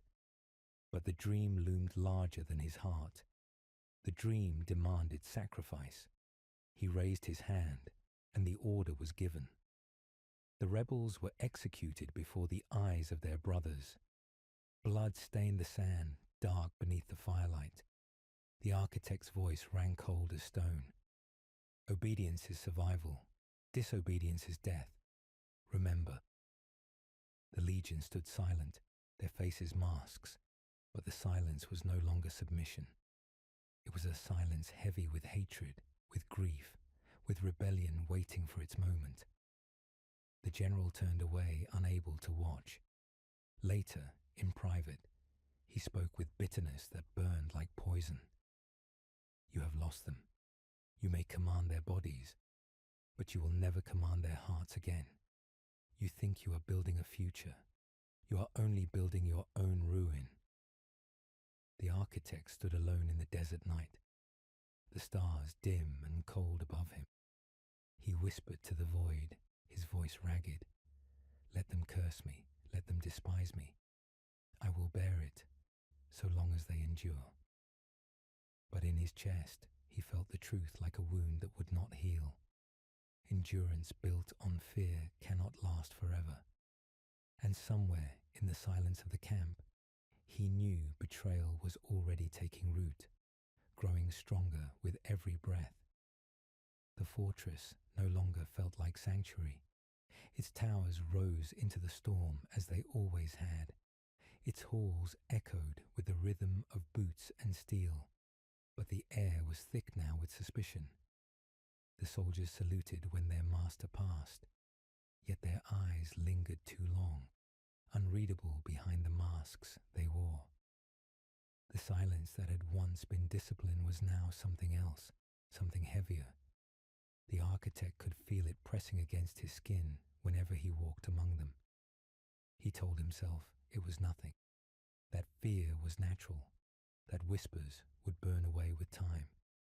But in the marrow of his bones, knew whispers, once born, never truly die. Kaelin remained as unyielding as ever, his presence a cold wall between the master and the legion.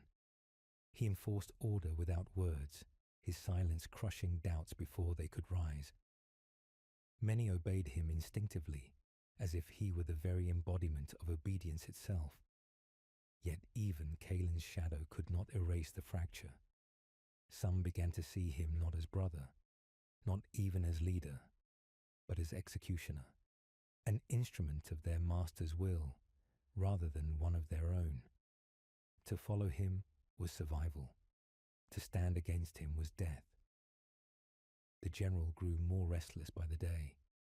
He had once been the master's fiercest ally, his most trusted companion, the man who believed in unity as salvation. But now his loyalty cracked beneath the weight of executions and silence. He watched the soldiers with sorrow, in his eyes heard their murmured doubts, felt their resentment in every battle fought and won without joy. He saw in them not legions, but prisoners in armor. One evening, he spoke his truth aloud, his voice sharp with restrained fury. "They are breaking," he said, standing before the architect with clenched fists. "Not their bodies, but their hearts. You can march them into battle and they will win, yes. But victory means nothing if they hate the hand that commands them. One day they will turn on you, and when they do, they will turn as one." The architect's reply was cold.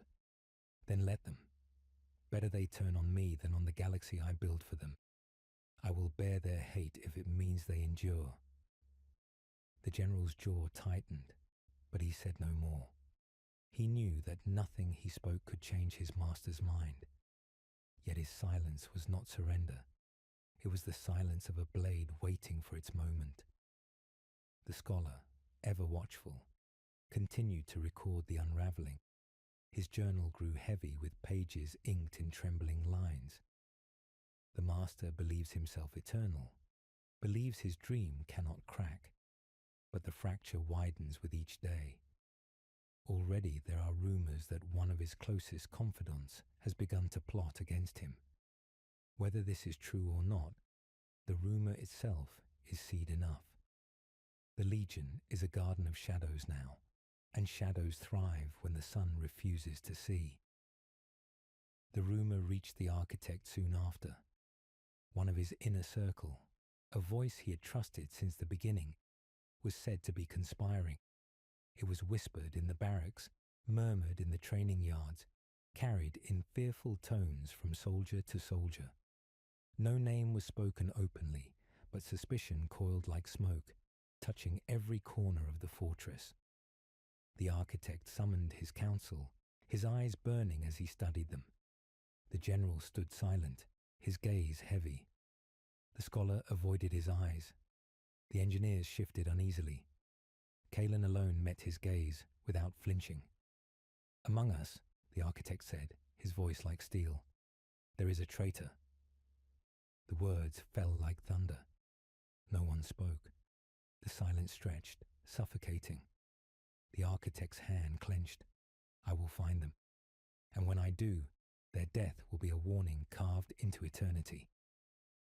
The council dispersed, but suspicion did not. Instead, it deepened. Soldiers began to glance at one another with unease. Whispers of betrayal became accusations in the dark.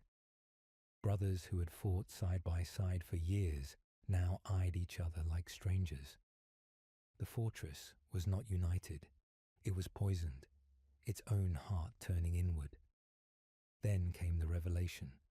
A message was discovered hidden within the barracks of one company, a fragment of writing carved into the underside of a bunk.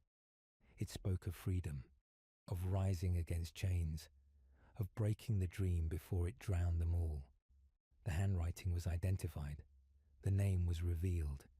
It was one of the architect's oldest companions, a man who had stood beside him since the first days of the fortress, a confidant who had once sworn undying loyalty. The traitor was dragged before the master in chains. His face was gaunt, his eyes hollow but defiant. The courtyard filled with soldiers summoned to witness judgment.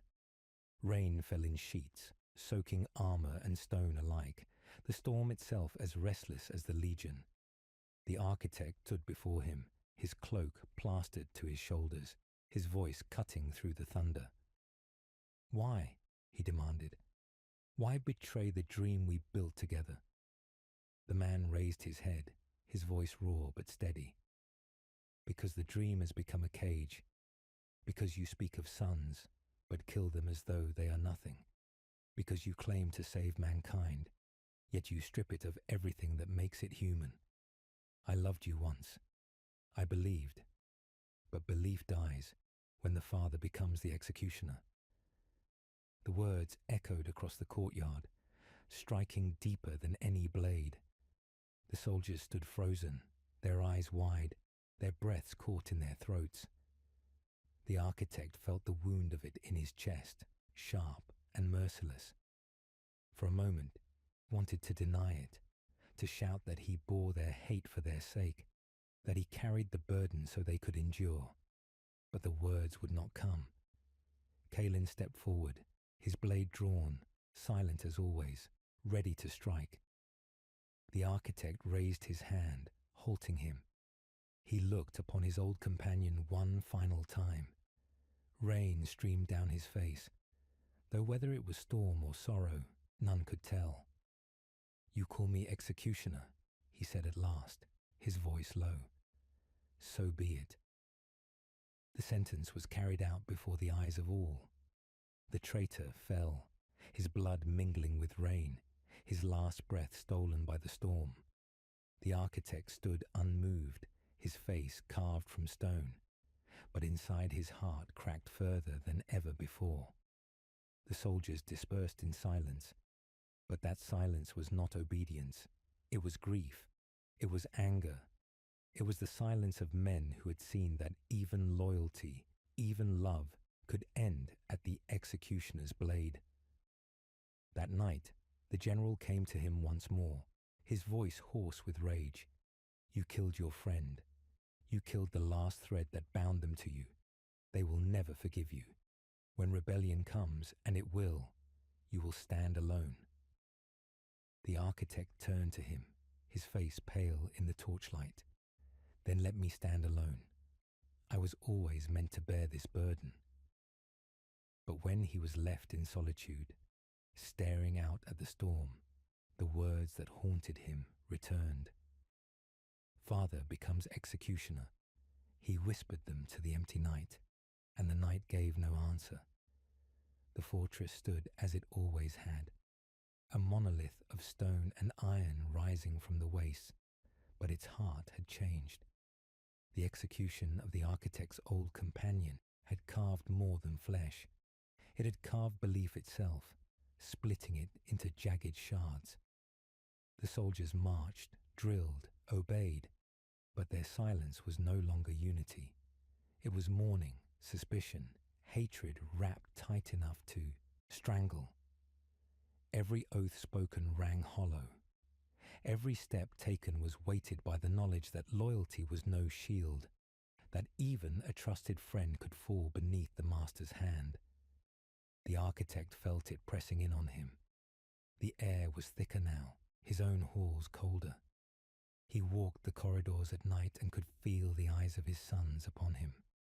Eyes that no longer saw father or saviour, but jailer, executioner, tyrant cloaked in vision.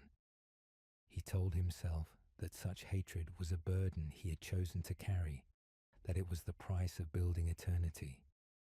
Yet when he was alone, when the torches flickered low, he whispered into the dark as though to the ghosts themselves, "I never wished for your love, only your survival, only that you endure."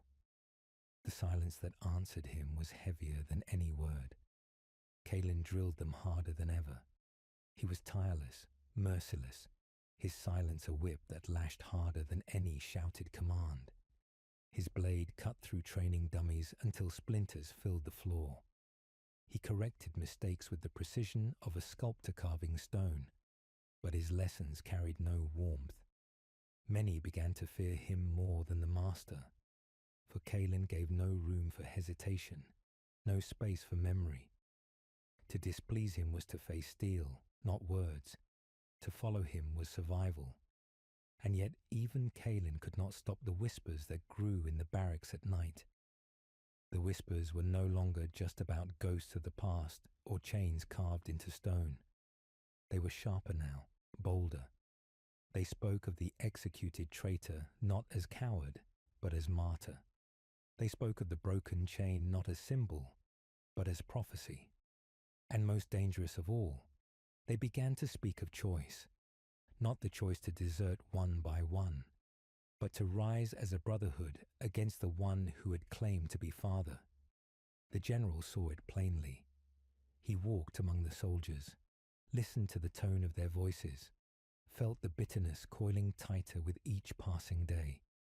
He confronted the architect once more, his words heavy with desperation. "You are losing them," he said, his voice raw. "Not in body. They still march, they still fight, but their spirit is gone. They obey only because they fear, and fear does not last. You have crossed a line you cannot step back from. The day will come when they will turn their weapons not on the enemy, but on you." The architect's eyes burned, though his voice was steady. "If they turn, then they were never worthy of what I build. If rebellion comes, then rebellion is simply the fire that will temper what remains. I cannot change course now. To do so would be to betray every grave already dug. I will not betray the dead." The general's reply was a whisper edged in sorrow. "Then you will betray the living." The scholar's journals grew darker still. The master believes himself unyielding, but he is blind to the truth, that love cannot be replaced by obedience, that fear is a chain that cuts deeper than any sword. The soldiers dream of freedom now, not all, not yet, but enough. A spark is all it will take, and when that spark comes, the fire will consume us all. The spark came sooner than any expected. It began on a campaign against another fractured world, a city of crumbling towers where rival warlords fought for scraps of dominion. The legion marched as they always did, their boots shaking the ground, their discipline unbroken. The enemy was no match. The battle should have been brief. But amidst the clash of steel and the roar of guns, hesitation spread like plague. One company faltered, their captain raising his hand to spare civilians who had been driven into the front lines. For a heartbeat, his soldiers hesitated too, their weapons lowering, their breaths caught between command and conscience. Kalen was upon them in moments. He cut down the enemy without pause, his silence louder than thunder, his blade merciless. He turned on the captain, his expression carved from stone, and with a single stroke, cut him down before the eyes of his brothers. The company froze, horror mingling with fear, and then the line broke. Some screamed in defiance, charging forward with reckless fury. Others staggered back, their discipline shattered. For a moment, the legion itself teetered on the edge of collapse. The architect stood on the ridge, his cloak snapping in the storm, and felt the fracture split open at last. He raised his hand and commanded order, his voice booming like the voice of judgment itself. "Stand, fight, obedience is survival." His words dragged them back, the discipline reforged under terror, and the battle was won. But the cost was not measured in bodies. It was measured in loyalty, in the last fragile thread between master and son snapping. When they returned to the fortress, the silence was unbearable. The soldiers marched, but their steps were heavy. They saluted, but their eyes were empty. The general looked upon them and saw not legionnaires, but prisoners marching to a rhythm they despised. He confronted his master again, his voice trembling with rage and grief. "You killed him, as you killed the others. How many more will you execute before you realize? You have no sons left. You have only slaves in armor." The architect did not answer. He turned his gaze to the horizon, where the storm churned without end. In his heart, he felt the truth, that his legion no longer loved him, that perhaps they never had. They obeyed, yes, but their obedience was brittle, a mask over hatred, and hatred, when sharpened, is more dangerous than any foe. That night, another mark appeared on the fortress wall, not one, but many, broken chains carved in secret across stone and steel, in corridors, in barracks, even near the gates. They spread like plague, symbols etched by hands that no longer feared discovery. The fortress itself became covered in prophecy, as though the walls cried out the truth no voice dared speak aloud. The architect stood before one such mark, his hand brushing across the grooves. The stone was cold, wet with storm water, but the lines cut deep. He could not erase them. Even if he ordered them scoured, they would return again and again. His voice broke into the silence, hoarse and weary. You hate me. You despise me. But I will not let you die. I will not let mankind die with you. I will bear your curses until the end. Yet even as he spoke, he knew the truth. The end was nearer than ever. The chain was breaking. And when it broke, it would not be a mark carved in stone. It would be the fortress itself consumed in blood and rebellion. The storm raged overhead, thunder cracking across the heavens like judgment. Inside the walls, whispers turned into vows, and vows into plans. The legion slept uneasily, their dreams filled not with enemies across the stars, but with the man who called himself Father, and the day they would rise against him. The fortress was restless, its walls echoing with footsteps that did not sound like loyalty, but like the tread of men marching toward a choice they no longer wished to postpone. The marks of broken chains remained, carved deeper with each passing night, multiplying as if the stone itself had learned to rebel.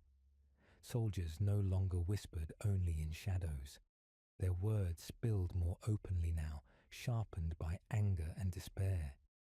Every oath they spoke on the training fields felt like mockery, every salute a reminder of the blade waiting above their necks.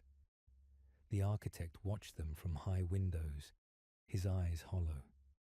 He had thought that fear would bind them, that terror of death would silence doubts and forge strength.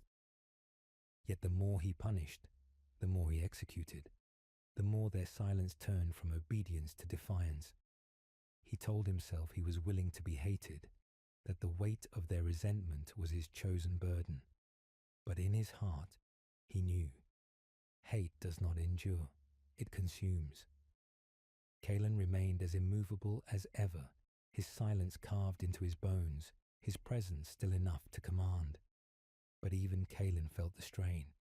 He drove the legion with merciless precision, his blade cutting hesitation from their ranks, yet his eyes lingered longer now on those who faltered. At night he trained alone, his movements flawless, but there was something ragged in the repetition, as if he too fought ghosts that could not be slain. To the soldiers, Kalen was still the hand of their master, still the executioner who demanded perfection. But some began to murmur that he was more than that Kalen himself would one day stand at the center of the storm when it finally broke. The general had stopped arguing in words. His face carried the lines of a man who had spoken too often into a void. He no longer pleaded for change, no longer shouted warnings. He moved among the soldiers quietly now, speaking with them, listening. His presence offered something the architect could not, the comfort of being seen, of being heard. Where the architect gave commands, the general gave recognition. And so, slowly, without decree, the soldiers began to look to him as they once had to their master. The general did not claim their loyalty aloud, but loyalty shifted nonetheless, like water flowing toward a new course. The scholar's journal captured it all with trembling hand. The master believes the storm is still his to command, but the storm is no longer his. It belongs to those who march beneath him. Their silence is not empty, it is gathering. The execution of his friend tore the last thread that bound their hearts. Now they obey only until they find the moment to rise. The general does not lead them to rebellion, not yet. But he is the shore they cling to, while the tide pulls them away. Kalen is their fear. The general is their hope. The master is their curse. It was during the next campaign that the fracture began to bleed openly. The legion marched into a city of blackened ruins, a world once bright, but now crushed under warlords who preyed on its corpse. The architect had chosen it as another proving ground, another place for his dream to carve order from chaos. The enemy was desperate, a tide of half-armed militias and enslaved civilians. The battle should have been swift, but when the enemy's ragged line collapsed, when the legion pressed into the heart of the city, they found not soldiers awaiting them, but families huddled in the rubble. Men and women driven to the front with rusted blades, children clutching stones as shields. The legion froze. Not all, not at once, but enough.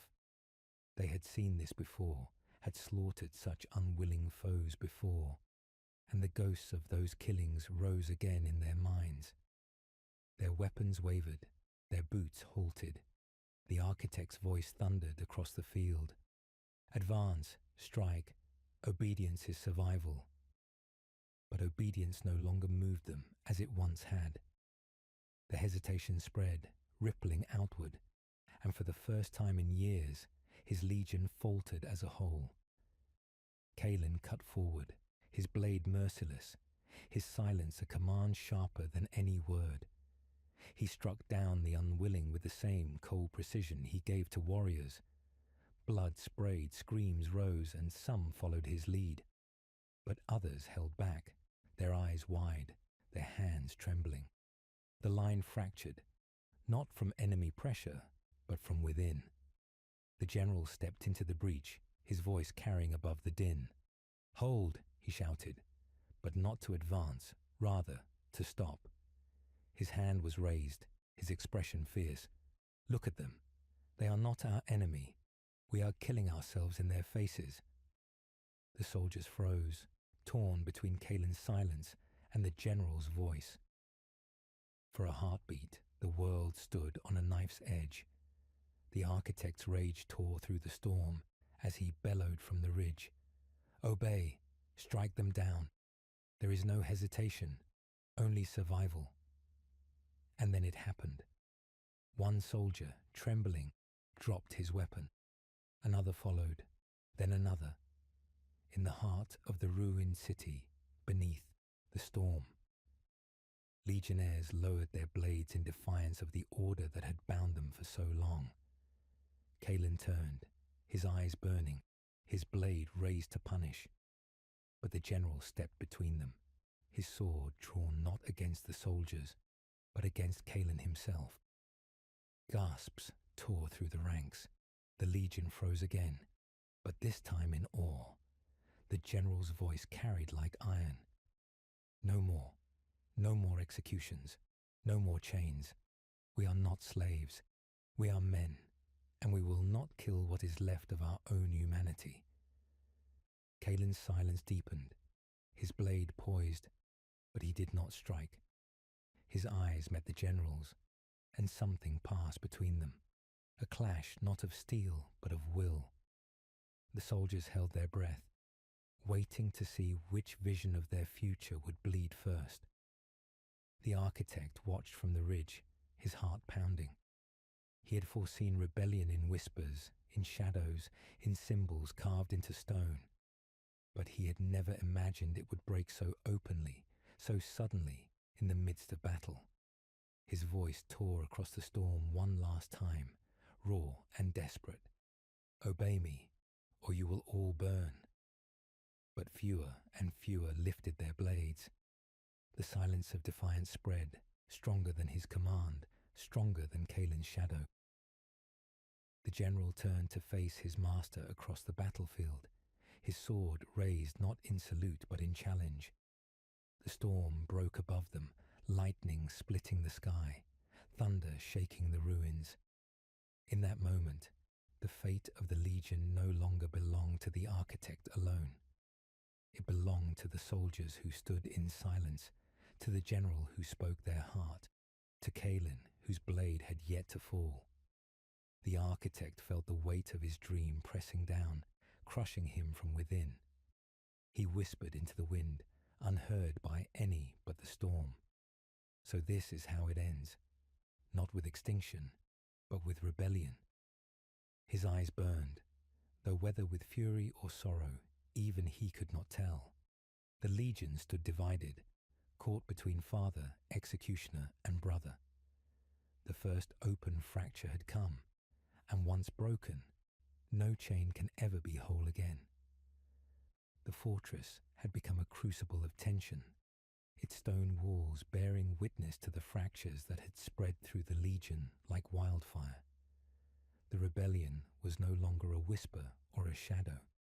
It was alive, simmering beneath armor and in the hearts of soldiers who once had called the architect father. The storm outside mirrored the turmoil within, lightning splitting the sky, thunder shaking battlements, rain drumming against roofs like the pulse of a world on the edge of collapse. The architect moved through corridors that were no longer his cloak plastered with water and soot, his face pale but unwavering. He knew the final confrontation had come. Kaelin had rallied the loyalists as best he could. His eyes, cold and calculating, swept over the soldiers, measuring who would follow, who would falter, and who would betray. He had become more than a commander. He was the fulcrum upon which the legion teetered, the single point of control holding a storm at bay. Yet even his presence could not erase the defiance that had taken root.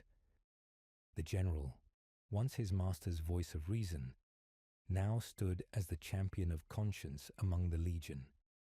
He had not raised his sword against the architect, yet, but his influence had shifted loyalties, subtly, irrevocably. The rebel faction gathered quietly in the lower halls, their weapons ready but unspoken vows heavier than steel. They spoke not of victory, not of conquest, but of choice, of reclaiming themselves from the chains of obedience and fear.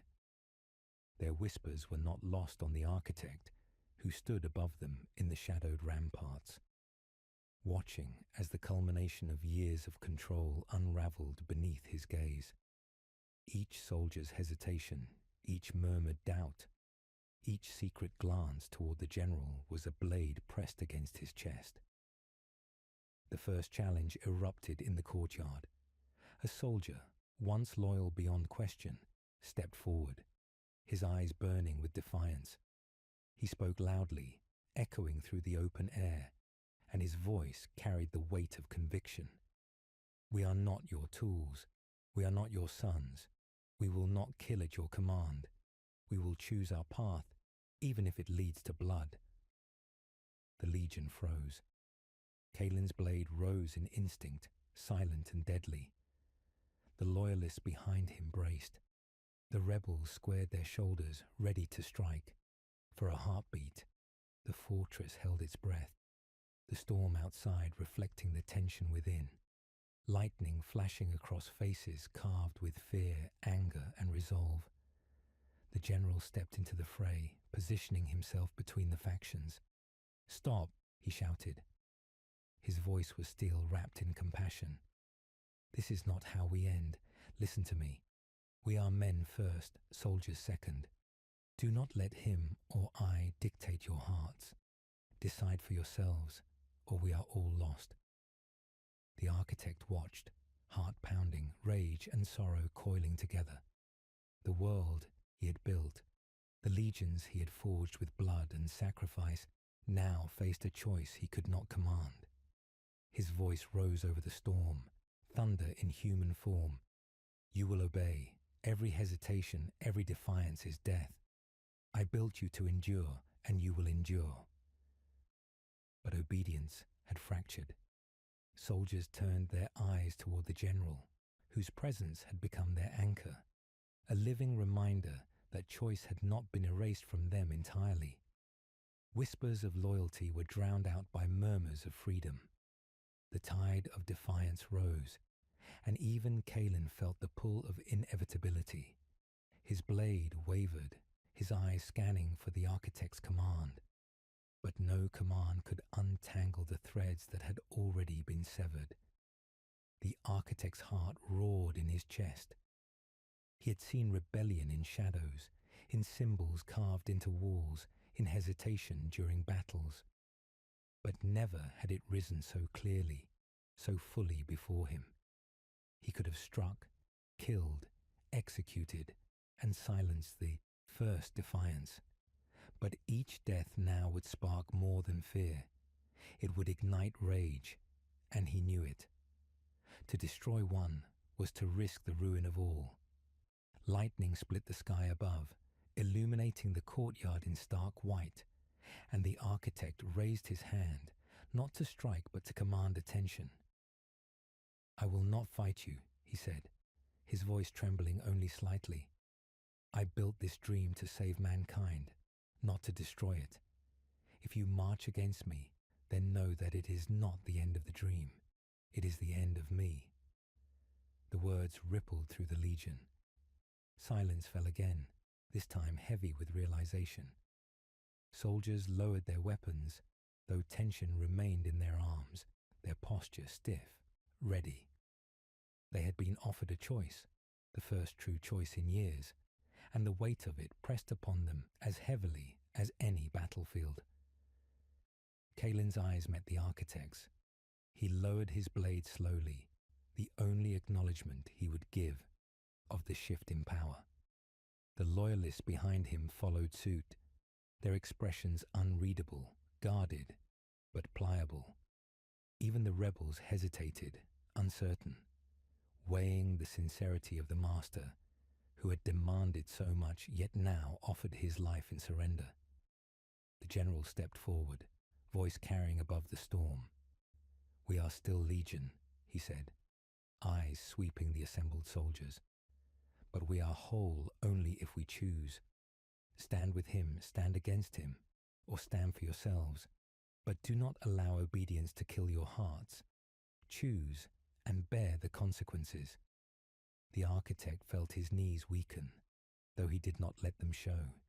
He had carried hatred, executions, fear, and loyalty as one might carry armor. Yet now he bore the most dangerous weight of all, uncertainty. The legion looked to him, Kaelin, and the general, each soldier measuring which path they would follow. He could not dictate this choice, could not force obedience without blood, could not command love where it had long since died. One soldier stepped forward, voice clear and resolute. "We will march not because you command it, but because we choose to endure. If we follow, it is our will, not your fear." Another joined him, then another. The tide swelled, until the majority of the legion, trembling, battered by years of discipline and executions, had made their choice. They would follow, but on their terms, not his. The architect exhaled, a sound lost in the storm, relief mixing with grief. The general's eyes softened. Kaelin's did not, yet he remained still, no longer a blade but a sentinel. The architect realized then that the rebellion had not been defeated. It had been transformed. It was not silent anymore. It would endure, tempered now by choice, by the first spark of humanity he had feared was gone. He spoke at last, voice low, carried over the rain and wind. "If you follow, do so knowing that I bear what must be borne. I will fight for you, as I have always fought for mankind, and I will accept the consequences of every choice you make." A hush fell across the courtyard. The storm raged above, yet beneath it was stillness. The legion's choice had been made, and in the making, the fortress itself seemed to exhale. The architect felt the weight shift slightly. The fracture healed not by obedience, but by acknowledgement, by the first true test of loyalty, not demanded but given. The general approached, hand resting lightly on his master's shoulder. "You will endure," he said softly, "if only because they remember why they follow." The architect nodded, knowing that even this fragile victory carried risk. The choice was not the end, only the prelude to what would come. The legion was united again, but the unity was no longer his to command. It belonged to them, and to whatever decisions they would make in the days to come. The storm broke overhead, lightning illuminating the courtyard, rain washing the dust and blood into the cracks of stone. The architect raised his gaze, seeing not the fracture of defiance, but the first dawn of consequence, the first glimmer of hope born from choice. The storm had passed, leaving the fortress bathed in the grey light of a dying dawn.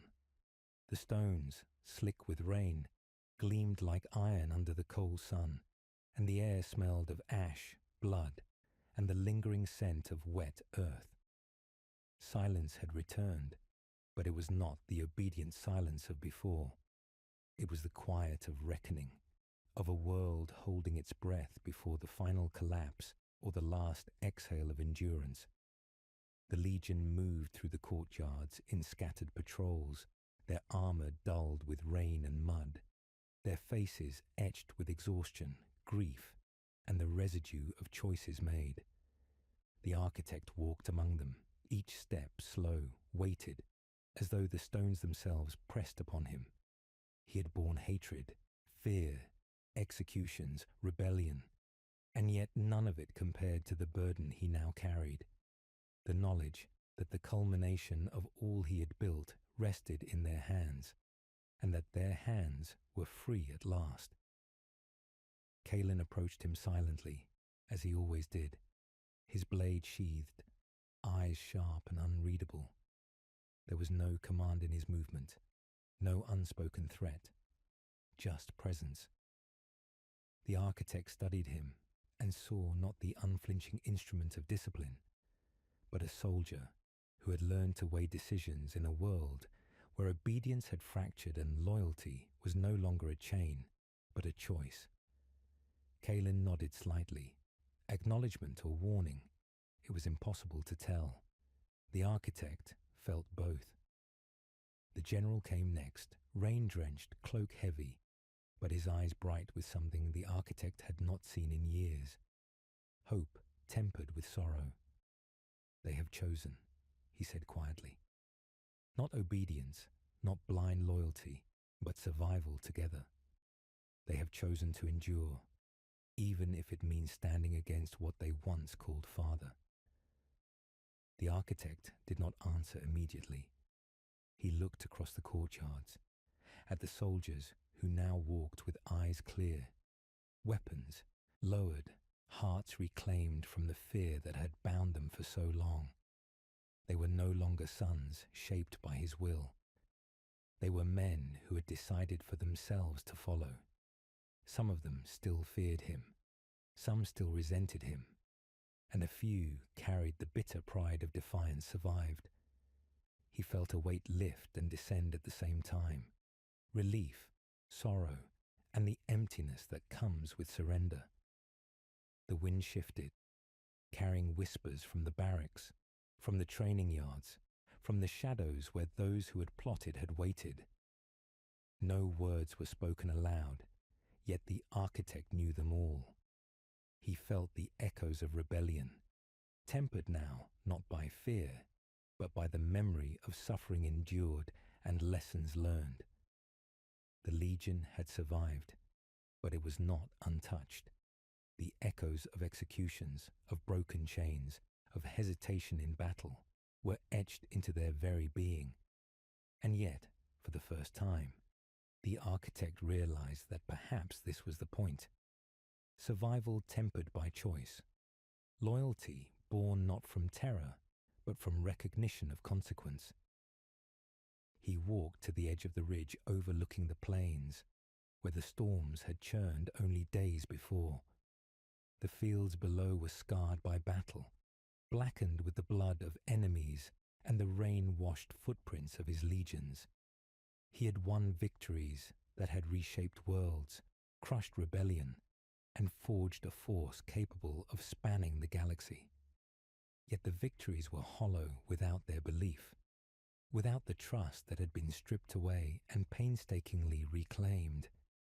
He realized that all his dreams, all his blood and sacrifice had led to this moment, a fragile, tenuous unity forged not in obedience but in consequence, a unity that might endure or shatter under the weight of memory. Kaelin stood beside him without speaking. The architect glanced at him and saw something more in his eyes than calculation. Recognition. Recognition of the burden they had both carried, the choices that had been made, the executions that had defined the years. Kaelin's silence spoke of understanding, not of obedience, and in that, the architect found the faintest glimmer of peace. The general approached last, his expression softening as he spoke. "It is done," he said simply. "You have endured, and they have chosen. It is the first dawn of what comes next. Whether it flourishes or dies, it is theirs to bear now." The architect nodded slowly. His hands were empty, yet weighed with everything he had taken and given. His voice broke into the cold air, low and raw. "I built this dream to save humanity, yet in saving it, I may have destroyed myself. They are free, and yet they remain. They endure, not because of me, but in spite of me. I have carried the burden of fear, of hatred, of rebellion, and it has brought me here, to this fragile moment between ruin and hope." The general's gaze swept over the courtyards, the legions, the rain-streaked stones. "The future is no longer yours to command," he said. "It is theirs, and it will not forgive the past. But perhaps, in that forgiveness, they will find strength to endure." The architect looked down at the soldiers, their armor battered, their eyes wary yet clear. They were not perfect, not whole, but they were alive in more ways than he could have forced through fear. He realized that the cost of survival had been higher than he had imagined. Fathers lost their children in the dreams of obedience. Friends had become executioners or corpses. He had sacrificed all he loved, all he had counted on, to ensure that what remained would endure. And now, standing amidst the ruin of the fortress, he understood that endurance was not measured in victory or obedience, but in choice. He stepped back from the ridge, the wind whipping his cloak around him. The storm clouds had broken, and light poured through the fractures, painting the courtyard in muted gold. The legion moved with cautious ease, no longer slaves to fear, yet aware that each action carried the weight of consequence. Kaelin walked among them, silent sentinel, while the general offered guidance, voice, and presence, lending balance to what had almost shattered entirely. The architect raised his eyes to the horizon, the first stars faintly visible above the receding storm. He whispered into the wind, words meant for no one but himself. "I bore the hatred, the fear, the rebellion. I bore it all so that they might endure. Let the galaxy judge me as tyrant, as father, as executioner. I have no claim to forgiveness, only survival." In the quiet that followed, the fortress exhaled, as if acknowledging the end of the storm and the beginning of something fragile, something new. The soldiers, standing amid the aftermath, were no longer sons forced into obedience. They were men who had chosen to stand, who had carried their grief, their fear, their defiance, and emerged with the first glimmer of freedom. The architect understood that his era had ended, that the dream he had built with blood and fire had been tempered by choice, not command. He turned from the courtyard, walking alone through halls soaked with rain and memory. He had endured, and the legions had endured, but the cost was visible in every stone, every scar, every hollow gaze. He had built an empire, but it hadn't been his to command in its final hour. The legacy now belonged to those who had survived it, to those who had chosen their path from the ruins of fear and obedience. Above the fortress, the stars burned faint but steady, their light witnessing the last echoes of the storm.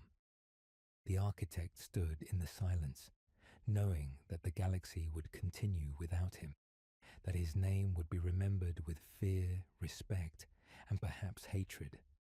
He had saved humanity from itself in the only way he could, and now he would fade into the shadow of what he had created, his burden lifted only in the knowledge that survival was no longer forced. It was chosen. The wind whispered across the battlements, carrying away the echoes of screams, of orders, of executions, and in their place left the quiet resolve of a legion that had endured both tyranny and choice. The architect exhaled, a sound that was lost in the vastness of the fortress, and for the first time in countless years, he felt a semblance of peace. The empire he had built would continue, not because of his will, but because of theirs, and in that, perhaps, lay the only true salvation.